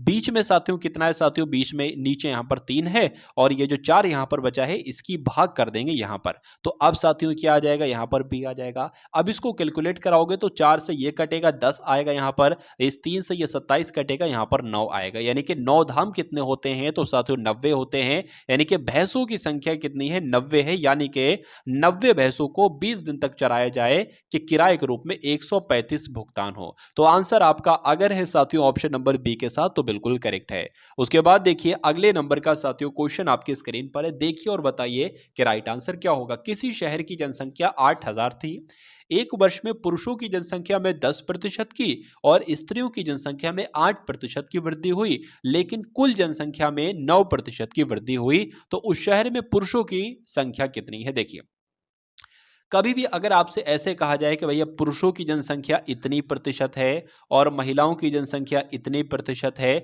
लेकिन कुल जनसंख्या इतनी प्रतिशत है, तो आप क्या करेंगे साथियों, ये पुरुषों की जनसंख्या मतलब पुरुषों का यहां पर प्रतिशत लिखोगे, यहां पर साथियों महिलाओं का प्रतिशत लिखोगे, महिलाओं का प्रतिशत लिखोगे। पुरुषों की अगर बात करें तो एक वर्ष में पुरुषों की जनसंख्या में 10% की वृद्धि होती है, तो 10% की वृद्धि होती है। और महिलाओं की जनसंख्या में साथियों 8% की वृद्धि होती है, 8% की वृद्धि होती है। अच्छा, कुल मिला के जो प्रतिशत में वृद्धि होती है ना, वो आप नीचे लिखोगे। तो अब क्या करोगे, अब इसका डिफरेंस देखोगे, इसमें इसमें कितना डिफरेंस है, तो इसमें इसमें तो साथियों 1 का डिफरेंस है। इसमें इसमें कितना डिफरेंस है, इसमें इसमें भी 1 का डिफरेंस है। तो कहा जा सकता है साथियों कि अगर पुरुष की संख्या 1 है तो महिलाओं की संख्या भी 1 है। अब अगर बात करें यानी कि पुरुष और महिला का अनुपात हमें ज्ञात हो गया, कुल मिला के जनसंख्या हमारे पास है, पुरुष महिला का अनुपात हमारे पास है कि कितने कितने अनुपात में है, और पूछा जा रहा है कि पुरुषों की संख्या कितनी होगी। तो बहुत आसान प्रश्न साथियों बन गया। पुरुषों की पूछी जा रही 1 का अनुपात यानी कि 8000 लिख लेंगे। अभी मैंने आपको बताया था कि अब पुरुषों की जनसंख्या पूछी जा रही है, पुरुषों की संख्या तो 1 है, ठीक है। ये देखिए पुरुषों की संख्या और ये महिलाओं की संख्या, तो 1 लिख लेंगे और इसके नीचे साथियों क्या लिखेंगे, इसका जोड़ लिख देंगे यानी कि 1 और 1 आपका 2 हो जाएगा। तो 2 एकम 2, इसको कट करोगे साथियों तो ये आपका 4000 आ जाएगा। 4000 साथियों पुरुषों की संख्या हो जाएगा और महिलाओं की संख्या भी 4000 हो जाएगी। तो 4000 4000 साथियों 8000 हो जाएगी। तो आंसर आपका जो जाएगा वो ऑप्शन नंबर ए के साथ जाएगा। अब उसके बाद देखिए अगले नंबर का प्रश्न आपके स्क्रीन पर है। एक कॉलेज में लड़कों के 1/5 भाग तथा लड़कियों के 1/8 भाग ने किसी कैंप में हिस्सा लिया, ठीक है। यदि कॉलेज में कुल मिला के 420 विद्यार्थी हो, तो हमें इतना एक जानकारी मिलती है कि कॉलेज में जो विद्यार्थी हैं 420 लोग हैं, यानी कि इसमें बालक भी हैं और बालिका भी हैं, लड़के भी हैं और लड़कियां भी हैं, तथा लड़के और लड़कियों का अनुपात कितना है तो 5:2 है के अनुपात में है। तो कुल कितने विद्यार्थियों ने कैंप में हिस्सा लिया। देखिए मैंने अभी आपको एक बात बताई थी कि अगर कहीं पर भी हमें सब लोग पता है कि महिलाएं भी हैं कितनी है, स्त्री भी हैं, पुरुष भी कितने हैं, तो ये उसकी संख्या है। और अगर हमें ये पता चल जाए कि लड़के कितने हैं, लड़के और लड़कियों का अनुपात पता चल जाए, तो सबसे पहले हमें ये मालूम करना होता है कि कुल मिला के आखिर लड़के हैं कितने। तो पहले तो ये निकालो साथियों, कुल मिला के लड़के कितने हैं और कुल मिला के साथियों लड़कियां कितनी हैं। तो कुल मिला के लड़के कितने होंगे, टोटल लड़के लड़कियां कितने हैं 420 हैं। और अगर बात करें साथियों लड़कों का अनुपात कितना है 5 है, तो 5 लिख लेंगे और बटे में क्या आएगा, इन दोनों का जोड़ आएगा यानी कि 7 आएगा। लड़कियों का अनुपात कैसे निकालेंगे, कुल मिला के कितने विद्यार्थी हैं 420 हैं, लड़कियों का अनुपात कितना है साथियों 2 है और इनका जोड़ लिखेंगे तो 7 आ जाएगा, यानी कि 7 एकम 7, 7 छंग आपका 42 हो जाएगा, 60 आ जाएगा। तो यहां पर भी 60 आ जाएगा। 60 की साथियों 5 से गुणा करेंगे तो कितना आ जाएगा, 60 से 6 पंजे 30, यानी कि 300 अगर लड़के हैं तो ये कितनी होगी साथियों 120, यानी कि लड़कियां फिर कितनी होंगी 120 होंगी। और 300 120 साथियों 420 ही होते हैं। तो अब देखिए पहली लाइन में क्या कहा गया था, लड़कों की संख्या भी हमें पता चल गई, लड़कियों की संख्या भी हमें पता चल गई। कहा गया था कि लड़कों के 1/5 भाग और लड़कियों के 1/8 भाग ने किसी कैंप में हिस्सा लिया, तो कुल कितने विद्यार्थियों ने कैंप में हिस्सा लिया। अरे भैया लड़कों की संख्या है 300, कहा गया है कि इस लड़कों की संख्या के 1/5 भाग लोगों ने जो है ना वो साथियों कैंप में हिस्सा लिया। तो ये इसको देख लेते हैं साथियों, यानी कि कितना, यानी कि 60 लड़कों ने कैंप में हिस्सा लिया। और लड़कियों का देख लेते हैं, लड़कियों की संख्या है 120, कहा जा रहा है कि लड़कियों के 1/8 भाग ने कैंप में हिस्सा लिया, तो 1/8 भाग कितना हो जाएगा, 8 एकम 8 हो जाएगा, 4 जाएगा, 0 हो जाएगा, 40 हो जाएगा, 8 पंच 40 हो जाएगा। यानी कि अगर बात करें साथियों, देख लेते हैं, 8 एकम 8 आपका हो जाएगा, ठीक है, हाँ 15 हो जाएगा। यानी कि साथियों कहा जा सकता है कि 60 लड़कों ने कैंप में हिस्सा लिया और 15 लड़कियों ने कैंप में हिस्सा लिया। तो कुल मिलाकर साथियों कैंप में कितने बालक और बालिकाओं ने हिस्सा लिया, तो 60 और 15 साथियों 75 होते हैं। क्या कहीं 75 ऑप्शन में है, तो बिल्कुल है साथियों, ऑप्शन नंबर बी में है और यही आपका बिल्कुल करेक्ट आंसर हो जाता है। यदि कोई धन 8 वर्षों में साधारण ब्याज की दर से 3 गुना होता है, तो कितने वर्षों में वो धन समान वार्षिक ब्याज की दर से 7 गुना हो जाएगा। तो यहां पर साथियों कहा गया है कि 8 वर्षों में कितना गुना हो जाता है साधारण ब्याज की दर से, 8 वर्षों में साथियों कितना गुना हो जाता है, 3 गुना हो जाता है, यानी कि 3 माइनस 1 लिखेंगे। जितना गुना कहा जाए उसके गुने में साथियों -1 लगाना जरूरी है। उसके बाद कहा गया है कि कितने वर्षों में, तो मैं कह सकता हूं साथियों इतने ईयर में, इतने सालों में 7 गुना हो जाएगा, तो उसके बाद साथियों 7 गुना कहा गया है। अब इतनी बात आपकी समझ में आ गई होगी, यानी कि 3 माइनस 1 साथियों 2 हो जाएगा और 7 माइनस 1 साथियों 6 आपका हो जाएगा। तो 2 एकम 2 और 2 3 आपका 6 हो जाएगा। यानी कि अगर बात करें साथियों 8y बराबर कितना निकलेगा, 1/3 निकलेगा। अब हमें अब y का मान निकालना है, y का मान निकालना है साथियों, तो क्या होगा साथियों, इस 3 की गुणा इससे हो जाएगी, यानी कि 8 गुणा 3 हो जाएगा, 8 गुणा 3 हो जाएगा साथियों, और इस y की गुणा 1 से हो जाएगी। क्या यहां पर साथियों आ जाएगा, y आ जाएगा। 8 3 24, यानी कि y बराबर क्या आएगा साथियों, 24 आएगा। या कहा जा सकता है साथियों कि 8 वर्ष में अगर कोई धन 3 गुना होता है, तो साथियों 24 वर्षों में वो धन 7 गुना हो जाएगा। तो आंसर आपका जाएगा ऑप्शन नंबर ए 24 के साथ। चलिए अब उसके बाद देखिए अगले नंबर का क्वेश्चन है कि दो संख्याएं हैं 3:8 के अनुपात में और उनका अंतर 115 है, तब दोनों संख्याओं में छोटी संख्या कौन सी होगी। मैं अगर बात करें देखिए इनका अंतर कितना निकलेगा, वैसे तो इनका अंतर 5x हुआ, 5 निकलेगा, तो इनका अंतर यहां पर कितना बताया जा रहा है, 115 बताया जा रहा है। तो कहा जा सकता है साथियों 5x की वैल्यू कितनी, 115 है। तो x की वैल्यू साथियों कितनी होगी, 115/5 होगी। 5 एकम 5, 5 दूना आपका 10 हो जाएगा और 5 तिया 15 हो जाएंगे, यानी कि x की वैल्यू साथियों कितनी निकल कर आएगी, 23 निकल कर आएगी। तो दोनों संख्याओं में से छोटी संख्या कौन सी है, तो छोटी संख्या तो ये है, यानी कि x बराबर अगर 23 है तो 3x बराबर क्या होगा साथियों, 23 गुणा 3 ही तो हो जाएगा। तो 23 गुणा 3 होगा, 3 3 आपका 9 हो जाएगा, 3 दूना 6 हो जाएगा। तो साथियों छोटी संख्या जो होगी वो 69 होगी, जो कि ऑप्शन नंबर सी में है। अब उसके बाद देखिए नेक्स्ट नंबर का क्वेश्चन आपकी स्क्रीन पर है कि किसी टीम के 12 खिलाड़ियों की औसत आयु 25 वर्ष है। यदि कप्तान की आयु भी उसमें शामिल कर दी जाए तो औसत आयु 1 वर्ष बढ़ जाती है। तो कप्तान की आयु बताइए। देखिए 12 खिलाड़ियों की औसत आयु 25 है, यानी कि 12 खिलाड़ियों की औसत आयु कितनी है साथियों, 25 है। तो अगर बात करें 12 खिलाड़ियों की कुल मिला के आयु कितनी होगी, तो इसका गुणा करा लो साथियों, मालूम पड़ जाएगी टोटल आयु कितनी हो जाएगी। तो 25 की साथियों 12 से गुणा कराएंगे तो यहां पर 50 आ जाएगा, यानी कि 25 दूना 50 आ जाएगा और 25 से कम 25 आ जाएगा। तो 0 0 आपका 300, यानी कि कहा जा सकता है साथियों 300, यानी कि 1200 प्लेयर्स की जो कुल मिला के आयु है वो 300 है। उसके बाद कहा जा रहा है कि यदि कप्तान भी इसमें शामिल हो जाता है, कप्तान भी आ जाता है, यानी कि अब 12 की जगह 13 लोग हो जाएंगे, और जब 13 लोग हो जाते हैं यानी कि कप्तान भी इसमें शामिल हो जाता है, तो 1 वर्ष आयु बढ़ जाती है, यानी कि जो पहले औसत आयु 25 थी अब साथियों बढ़कर 26 हो जाती है। तो देख लेते हैं साथियों, अब ये 13 लोगों की कुल मिला के आयु कितनी हो जाती है, तो 26 13 की गुणा करा लेंगे, 6 तिया 18 हो जाएगा, आपका यहाँ पर 7 आ जाएगा। उसके बाद साथियों यहाँ पर 26 आपका आ जाएगा। तो 8 आपका, 13 का 1 और यहाँ पर साथियों कितना आ जाएगा, 3 यहाँ पर आ जाएगा, 338 साथियों हो जाएगा।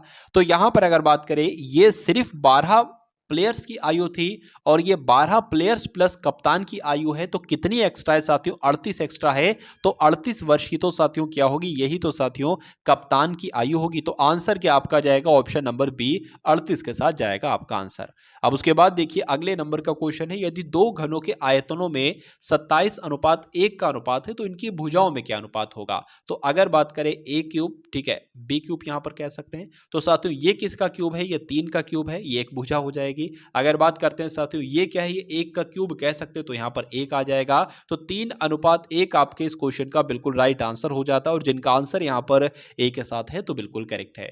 अब उसके बाद देखिए अगले नंबर का क्वेश्चन आपकी स्क्रीन पर है कि एक आयताकार प्लॉट है, तो एक आयताकार यहां पर हमने क्या बना लिया, प्लॉट बना लिया एक आयताकार। कहा जा रहा है कि एक आयताकार प्लॉट की भुजाओं में 5:4 का अनुपात है।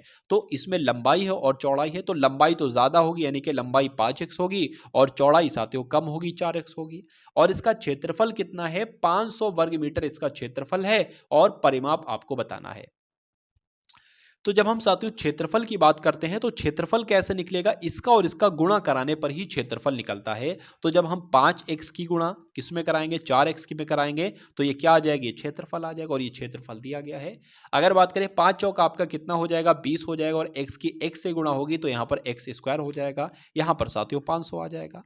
एक्स स्क्वायर बराबर क्या आ जाएगा साथियों, 500 बटे 20 आ जाएगा। बिल्कुल सही साथियों, 500 बटे 20 आ जाएगा। इस 2 से यहाँ पर साथियों 25 आ जाएगा।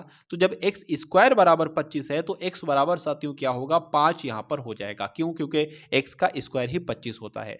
तो कहा जा सकता है साथियों 5x है तो x का वैल्यू जब पता चल गई है तो यहां पर साथियों कितना आ जाएगा, 5 पंजे 25 यानी कि 25 लंबाई हो जाएगी और चौड़ाई कितनी हो जाएगी, चौड़ाई आपकी 5 चौक 20 यानी कि 20 चौड़ाई हो जाएगी। तो अब साथियों इस प्लॉट का परिमाप निकालना है। परिमाप क्या होता है मैं आपको बता देता हूं। देखिए जब 25 ये लंबाई होगी तो 25 ये भी लंबाई होगी, जब 20 ये लंबाई होगी तो 20 साथियों ये लंबाई होगी। परिमाप ये होता है कि यहां से कोई व्यक्ति चला और यहां तक चला तो उसने कितनी दूरी तय की, यहां तक चला कितनी दूरी तय की, यहां तक चला कितनी दूरी की और यहां तक चला कितनी दूरी तय की। तो कुल मिला के अगर दूरी की साथियों बात करते हैं तो 25 और 20 कितना हो जाएगा साथियों, 35 45 हो जाएगा।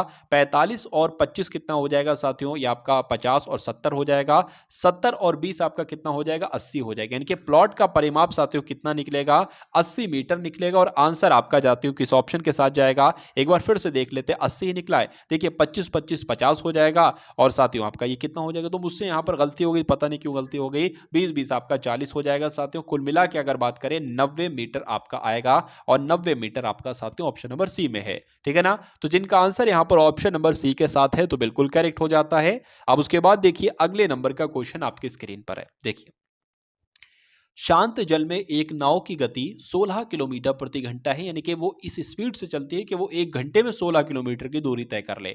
और जल कैसा है, शांत जल है, एकदम कोई धारा वारा कुछ नहीं है, एकदम शांत जल है। और उसमें जो बोट चलती है, नाव चलती है, वो 16 किलोमीटर की स्पीड से चलती है। धारा का वेग कितना है, 3.5 किलोमीटर प्रति घंटा है धारा का वेग। धारा के अनुप्रवाह यानी कि धारा के साथ में 180 मिनट में नाव कितनी दूरी तय कर लेगी। तो 180 मिनट का मतलब क्या हुआ साथियों, 3 घंटे ही तो हुआ। अरे भाई 60 मिनट होते हैं 1 घंटे में, तो 180 मिनट में साथियों 3 घंटे होंगे। ठीक है ना, तो 3 घंटे होंगे। ठीक है। धारा के अनुप्रवाह यानी कि धारा के साथ अगर चले, ठीक है ना, धारा के साथ अगर चले कहा गया है। जैसे कि अगर बात करें 16 किलोमीटर तो वो शांत जल में चलते हैं, लेकिन धारा भी अगर साथ में चले, जिसके आप अगर शांत जल में मान लीजिए शांत जल में आप जा रहे हैं 16 किलोमीटर प्रति घंटा की रफ्तार से और अचानक से साथियों मान लीजिए आप पूरब की तरफ जा रहे हैं 16 किलोमीटर प्रति घंटा की गति से और शांत जल है, एकदम धारा की गति कितनी हो जाती है, 303.5 यानी कि 3.5 किलोमीटर एकदम धारा भी पूरब दिशा में जाने लगती है। तो साथियों आपकी चाल कितनी हो जाएगी, 16 प्लस 3.5 यानी कि 19.5 किलोमीटर प्रति घंटा आपकी चाल हो जाएगी। मैं आपको यह समझाना चाहता हूं। तो अगर बात करें साथियों, मान लीजिए आप चल रहे हो साथियों 19 पॉइंट यानी कि 19.5 किलोमीटर प्रति घंटा की चाल से, तो 180 मिनट में आप कितनी दूरी तय करोगे, यानी कि 3 घंटे में आप कितनी दूरी तय करोगे। तो इसकी गुणा 3 से ही तो होगी और जो आएगा वही आंसर होगा। तो 3 से साथियों गुणा कर देते हैं, 3 पंजे आपका 15 हो जाएगा। ठीक है, पॉइंट लग जाएगा। 9 3 आपका 27 और 1 साथियों 28 हो जाएगा। 3 एकम 3 और 2 आपका 5 हो जाएगा, यानी कि 58.5 किलोमीटर की दूरी साथियों आप तय कर लेंगे। और आंसर आपका किस ऑप्शन के साथ जाएगा, ऑप्शन नंबर ए के साथ जाएगा। भाई बहुत बढ़िया, वेरी गुड क्लास। यदि किसी आयताकार खेत की लंबाई और चौड़ाई 15 मीटर 15% और 10% बढ़ा दिया गया जाता है तो उसके क्षेत्रफल पर कितना प्रतिशत बढ़ेगा। अगर इस टाइप का क्वेश्चन साथियों आपके पास आता है, यानी कि कुल मिला के अगर बात करें पहले 15% बढ़ाया जाता है फिर 10% बढ़ाया जाता है, तो उसका एक सूत्र होता है, वो आप लोग ध्यान रखेंगे। क्या साथियों, किस प्रकार से आपको करना है, 15% 10 प्लस 15 गुणा 10 बटे में क्या आ जाएगा, 100 आ जाएगा। यानी कि पहला प्रतिशत प्लस दूसरा प्रतिशत, पहला प्रतिशत गुणा दूसरा प्रतिशत बटे 100 आ जाएगा। तो यहां पर अगर बात करें 15 प्लस 10 कितना हो जाएगा साथियों, 25 हो जाएगा। अगर बात करें इस जीरो से ये जीरो कैंसिल हो जाएगा, 5 3 आपका 15, 5 दूना आपका साथियों कितना हो जाएगा, इतना हो जाएगा।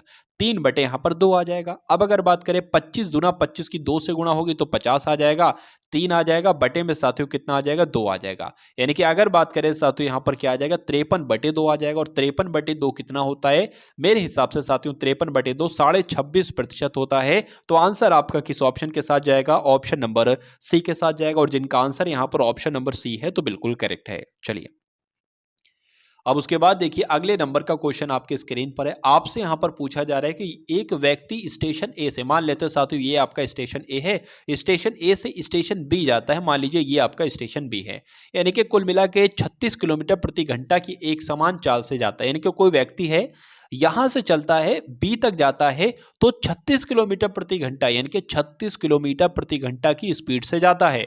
और कहा गया है तथा वह 45 किलोमीटर प्रति घंटा की एक समान चाल से वापस आता है। मतलब जाता तो 36 किलोमीटर प्रति घंटा की चाल से है, लेकिन वापस आता है 45 किलोमीटर प्रति घंटा की चाल से।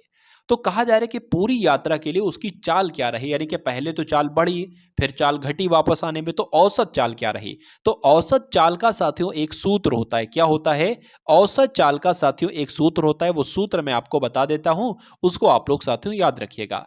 2xy x plus Y, x क्या है पहली चाल, y क्या है दूसरी चाल, तो 2 हो जाएगा। पहली चाल कितनी है साथियों, 36 किलोमीटर, सॉरी मैंने यहां पर बोला था पहले चाल बढ़ जाती, पहले चाल कम होती है और जब वो वापसी करता है तो चाल वो बढ़ी हुई होती है। तो 2 गुणा 36, दूसरी चाल कितनी हो जाएगी, 45 हो जाएगी। बटे में साथियों 36 और 45 कितना होता है, ये हम लोग यहीं जोड़ लेते हैं।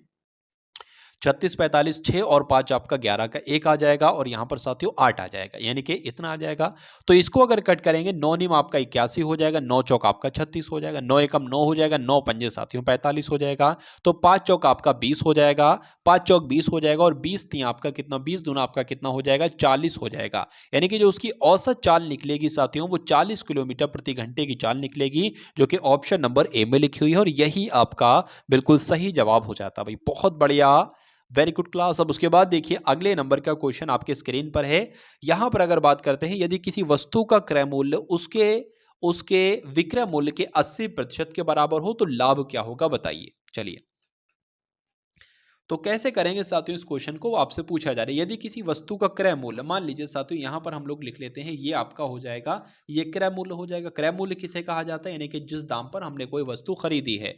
और विक्रय मूल्य पर क्या होता है साथियों, जिस दाम पर दुकानदार ने वो वस्तु बेची है, तो ये आपका विक्रय मूल्य हो जाएगा। ठीक है ना। कहा जा रहा है कि क्रय मूल्य जो है ना, यानी कि क्रय मूल्य जो है ना, उसके विक्रय मूल्य के 80% के बराबर है, उसके विक्रय मूल्य के 80% के बराबर है। तो कहा जा सकता है साथियों, यहां पर लिखकर समझा देता हूं साथियों, किसी वस्तु का क्रय मूल्य जो है ना, मान लीजिए क्रय मूल्य को साथियों कॉस्ट प्राइस कहा जा सकता है। तो क्रय मूल्य जो है ना साथियों, उसके विक्रय मूल्य यानी कि उसके सेलिंग प्राइस का की जगह पर गुणा आ जाएगा, का 80% है, प्रतिशत लगाए तो नीचे 100 आ जाएगा। तो अगर ये सेलिंग प्राइस है, विक्रय मूल्य है, इसको हम यहां पर साथियों क्रय मूल्य यानी कि इसकी गुणा यहां पर कर दे तो यहां से ये हट जाएगा। तो अब कहा जा सकता है कि अगर क्रय मूल्य 80 है तो विक्रय मूल्य कितना है, 100 है। तो अगर क्रय मूल्य साथियों 80 है तो विक्रय मूल्य कितना है, 100 है। इतनी बात आपको समझ में आ गई होगी। तो लाभ आपसे पूछा जा रहा है।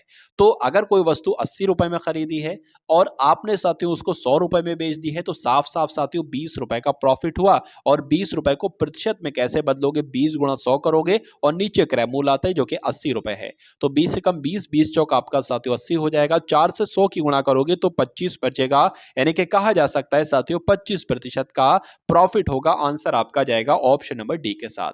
अब उसके बाद देखिए अगले नंबर का क्वेश्चन आपकी स्क्रीन पर, बताइए। यहां पर अगर बात करें, किसी परीक्षा में पास होने के लिए अधिकतम अंकों के 36% अंक लाना है, यानी कि वैसे तो नॉर्मली 33% अंक लाना होते हैं पास होने के लिए, लेकिन इसमें कहा जा रहा है कि 36% अंक लाना है अगर तुमको पास होना है। एक विद्यार्थी है, इसने 113 अंक प्राप्त किए हैं और वो 85 अंकों से फेल हो गया, यानी कि कहा जा सकता है कि 113 अंक तो इसको मिले हैं, लेकिन अगर साथियों इसको 85 अंक और मिल जाते तो ये पास हो जाता, यानी कि इसको इसका 33% इसको मिल जाते। तो देख लेते हैं साथियों क्या होता है। यहाँ पर 8 आ जाएगी, यहाँ पर 9 यानी कि 100। तो कुल मिला के साथियों अगर इसको 198 नंबर मिल जाते तो इसकी 36% बन जाती, और जब 36% बन जाती तो ये कम से कम पास हो जाता। तो इसको पढ़कर हमें इतना पता चला कि 36% की वैल्यू 198 है। तो जब 36% की वैल्यू 198 है, यहां पर पूछा गया कि परीक्षा के अधिकतम अंक कितने हैं, तो 36% की वैल्यू 198 है, तो 100% की वैल्यू क्या होगी, ये आपसे साथियों यहां पर पूछी जा रही है। तो 198 बटे 36 आ जाएगा, गुणा 100 लगा देंगे, ये आपकी 100% की वैल्यू यहां पर निकल आएगी। 6 से कट करें साथियों, 6 कम 6, 6 दूना 12, 6 तीन 18, 6 तीन 18, 6 का आपका 36 हो जाएगा। 3 एकम 3 साथियों, 3 एकम 3 और 3 दूना आपका 6 हो जाएगा। यहाँ पर जो 100 था 100 हो जाएगा। इसको कट करेंगे साथियों 50 आ जाएगा, यानी कि 50 की 11 से करेंगे तो 500 साथियों 50 आ जाएगा, जो कि क्या होगा, परीक्षा का अधिकतम अंक होगा साथियों 550। ठीक है, तो आंसर आपका 550 कहां पर लिखा है, आंसर आपका जाएगा ऑप्शन नंबर बी के साथ। अब उसके बाद देखिए अगले नंबर का प्रश्न आपकी स्क्रीन पर है, बताइए। किसी संख्या को 387 से भाग देने पर शेषफल 48 प्राप्त होता है। यदि उसी संख्या को 43 से भाग दिया जाए तो शेषफल क्या प्राप्त होगा। इसको बुक में देखोगे तो बहुत लंबा चौड़ा सॉल्यूशन है, लेकिन मैं आपको एक ट्रिक बता रहा हूं। ऐसा क्वेश्चन आता है, आपसे दिया जाता है, यहां पर कुछ भी संख्या हो सकती है, 548, 420, 1050, कुल मिला के कोई संख्या हो, आपको इस संख्या से कुछ लेना देना नहीं, सिर्फ एक बार पढ़ लेना है। आपको देखना है कि अगर इस टाइप का क्वेश्चन है कि यदि किसी संख्या को इतने नंबर से भाग देने पर शेषफल 48 प्राप्त होता है, तो 48 लिख लो। जो भी नंबर यहां पर लिखा हो, कुछ भी नंबर लिखा हो सकता है, शेषफल 48 प्राप्त होता है, 48 लिख लो। यदि उसी संख्या को 43 से भाग दिया जाए तो शेषफल कितना प्राप्त होगा, तो अब इस नंबर को साथियों इससे भाग दे दो 48 से। तो अब देखो साथियों, इसको अगर 43 से कम 43 करते हैं तो कितना शेषफल प्राप्त होता है, यानी कि 43 साथियों अगर बात करें 43 कट जाता है, कितना शेषफल प्राप्त होता है, तो ये तो साथियों 5 शेषफल प्राप्त होता है। तो यही तो आपका आंसर है साथियों। ठीक है ना, तो आप समझ गए ना कैसे मैंने आपको बताया है, क्या तरीका मैंने आपको बताया है। बस इस नंबर की साथियों भाग करोगे इससे, और जो शेषफल बचेगा वही साथियों अंतिम रूप से आपका शेषफल होगा। उसके बाद देखिए अगले नंबर का क्वेश्चन आपकी स्क्रीन पर है, बताइए। यहां पर अगर बात करें सी की आय बी की आय से 20% अधिक है और बी की आय ए की आय से 25% अधिक है, तो सी की आय ए की आय से कितने प्रतिशत अधिक होगी। कुल मिला के हमें इतना मालूम पड़ा कि 3 लोग हैं भैया, यहाँ पर ए बी और सी। यहां पर कहा जा रहा है कि बी की आय ए की आय से 25% अधिक है, बी की आय ए की आय से 25% अधिक। तो ए की आय मान लीजिए अगर हम 100% मानते हैं, तो कहा गया कि ए की आय से 25% अधिक है बी की आय, तो जाहिर सी बात है बी की आय 125% हो जाएगी। मतलब ए की आय से 25% अधिक है बी की आय, तो जब इसकी 100% है तो इसकी जाहिर सी बात है 125% हो जाएगी। उसके बाद लिखा हुआ है साथियों सी की आय, यानी कि इसकी सी की आय बी की आय से 120% अधिक है। सी की आय जो है ना वो बी की आय से 120% अधिक है। तो 125 का 20% कितना होता है साथियों, 120% हमें बताना है, लेकिन हम 20% निकाल लें पहले। यहाँ पर 5 आ जाएगा, ये आपका साथियों 25 आ जाएगा। यानी कि कहा जा सकता है साथियों 125 और 25 कितना होंगे, 150 होंगे। तो कहा जा सकता है साथियों कि सी की जो आय है वो देखिए सी की आय बी की आय से 20% अधिक है, तो इसका जब 20% बढ़ाओगे ना तो 150 ही तो आएगा, 150%। उसके बाद देखिए पूछा जा रहा है कि सी की आय ए की आय से कितने प्रतिशत अधिक है। तो कितने प्रतिशत अधिक है साथियों सी की आय ए की आय से, साफ साफ नजर आ रहा है कि 50% अधिक है। तो साथियों ये आपसे पूछा गया था और यही आपने निकाल लिया, और 50% कहां पर लिखा है, तो ऑप्शन नंबर बी में लिखा हुआ है, यही आपका राइट आंसर है। उसके बाद देखिए अगले नंबर का साथियों क्वेश्चन है कि यदि दो वृत्तों की परिधियां ए अनुपात बी के अनुपात में है, उनके क्षेत्रफल का अनुपात क्या होगा। तो जाहिर सी बात है साथियों ए अनुपात बी के अनुपात में है साथियों, तो उनके क्षेत्रफल का अनुपात ए स्क्वायर अनुपात बी स्क्वायर हो जाएगा। क्या ऐसा कौन से ऑप्शन में लिखा है साथियों, ऐसा ऑप्शन नंबर बी में लिखा हुआ है, तो यही आपका राइट आंसर है। चलिए उसके बाद देखिए 3 की पावर है x प्लस 8 बराबर 27 की पावर है 2x प्लस 1, तो x का मान आपसे पूछा जा रहा है। देखिए 3 की पावर साथियों कितनी है, x प्लस 8 है, लिख ली, बराबर 27 को हम नहीं लिख सकते कि 3 का क्यूब 3 की पावर 3 बिल्कुल लिख सकते हैं, और जो यहाँ पर लिखा है वो हम साफ साफ यहाँ पर लिख देते हैं, 2x + 1 हो जाएगा। अब अगर बात करें, कभी भी ऐसा स्ट्रक्चर दिख जाए कि कोई नंबर हो और उसकी कोई पावर यहाँ पर हो, पावर हो, और अगर ये सेम नंबर हो तो ये 3 से ये 3 कैंसिल हो जाएगा, बचेगा क्या, x + 8 बराबर 3 की गुणा साथियों 2x से कराएंगे तो ये आपका 6x हो जाएगा, प्लस 3 की गुणा 1 से कराएंगे तो आपका ये 3 हो जाएगा। अब अगर बात करते हैं साथियों 6x, ये x उधर है, माइनस का इधर आएगा साथियों, सॉरी उधर है प्लस का, इधर आएगा माइनस का हो जाएगा, ठीक है। अब अगर बात करें साथियों 8 यहां पर आ जाएगा, ये प्लस का है, माइनस का यहां पर आ जाएगा, तो 5x बराबर साथियों कितना बचता है, 5 बचता है, यानी कि x बराबर कितना बचेगा, 1 बचेगा, और x का मान ही आपसे पूछा जा रहा था, तो आंसर आपका किस ऑप्शन के साथ जाएगा, ऑप्शन नंबर डी के साथ जाएगा। बहुत बढ़िया, वेरी गुड क्लास। अब उसके बाद देखिए अगले नंबर का साथियों क्वेश्चन आपकी स्क्रीन पर देखिए और बताइए कि क्या यहाँ पर इसका सॉल्यूशन हो सकता है, बताइए। देखिए यहाँ पर लिखा हुआ है साथियों रूट 8 की पावर 3, रूट 16 लिखा है, भाग 100, मतलब रूट के अंदर 100/49 लिखा है, गुणा रूट 125 की पावर 3 लिखी हुई। तो इसका मतलब क्या होता है, ये जो रूट लगा होता है ना, एक तरीके से रूट के ऊपर ये पावर लगी है, इसका मतलब ये है कि ये किसी संख्या का घन है, यानी कि किसी संख्या का क्यूब है। यहाँ पर भी 3 लिखा है, यानी कि किसी संख्या का ये घन है, और बिल्कुल 5 का होता है घन, ये 2 का घन होता है, ठीक है। और अगर ऐसा लिखा है तो ये किसका, ये 4 का स्क्वायर है। तो कहा जा सकता है साथियों इसकी जगह पर हम कितने, 2 लिख सकते हैं बहुत आराम से। इसकी जगह पर साथियों रूट में 4 गुणा 4 हो जाएगा, और 1 4 वापस आ जाएगा, निकल आएगा, तो ये हो जाएगा।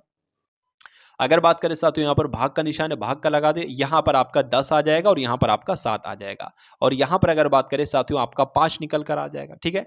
अब 2/4 लिख देते हैं, और ये भाग को साथियों हम गुणा में चेंज कर लेते हैं, क्योंकि गुणा में करने पर हमें आसानी हो जाती है। लेकिन गुणा में बदलेंगे, एक शर्त है, जो यहाँ पर लिखा होगा इसको पलट दोगे, 10/7 लिखा है, 7/10 यहाँ पर आपको लिखना पड़ेगा।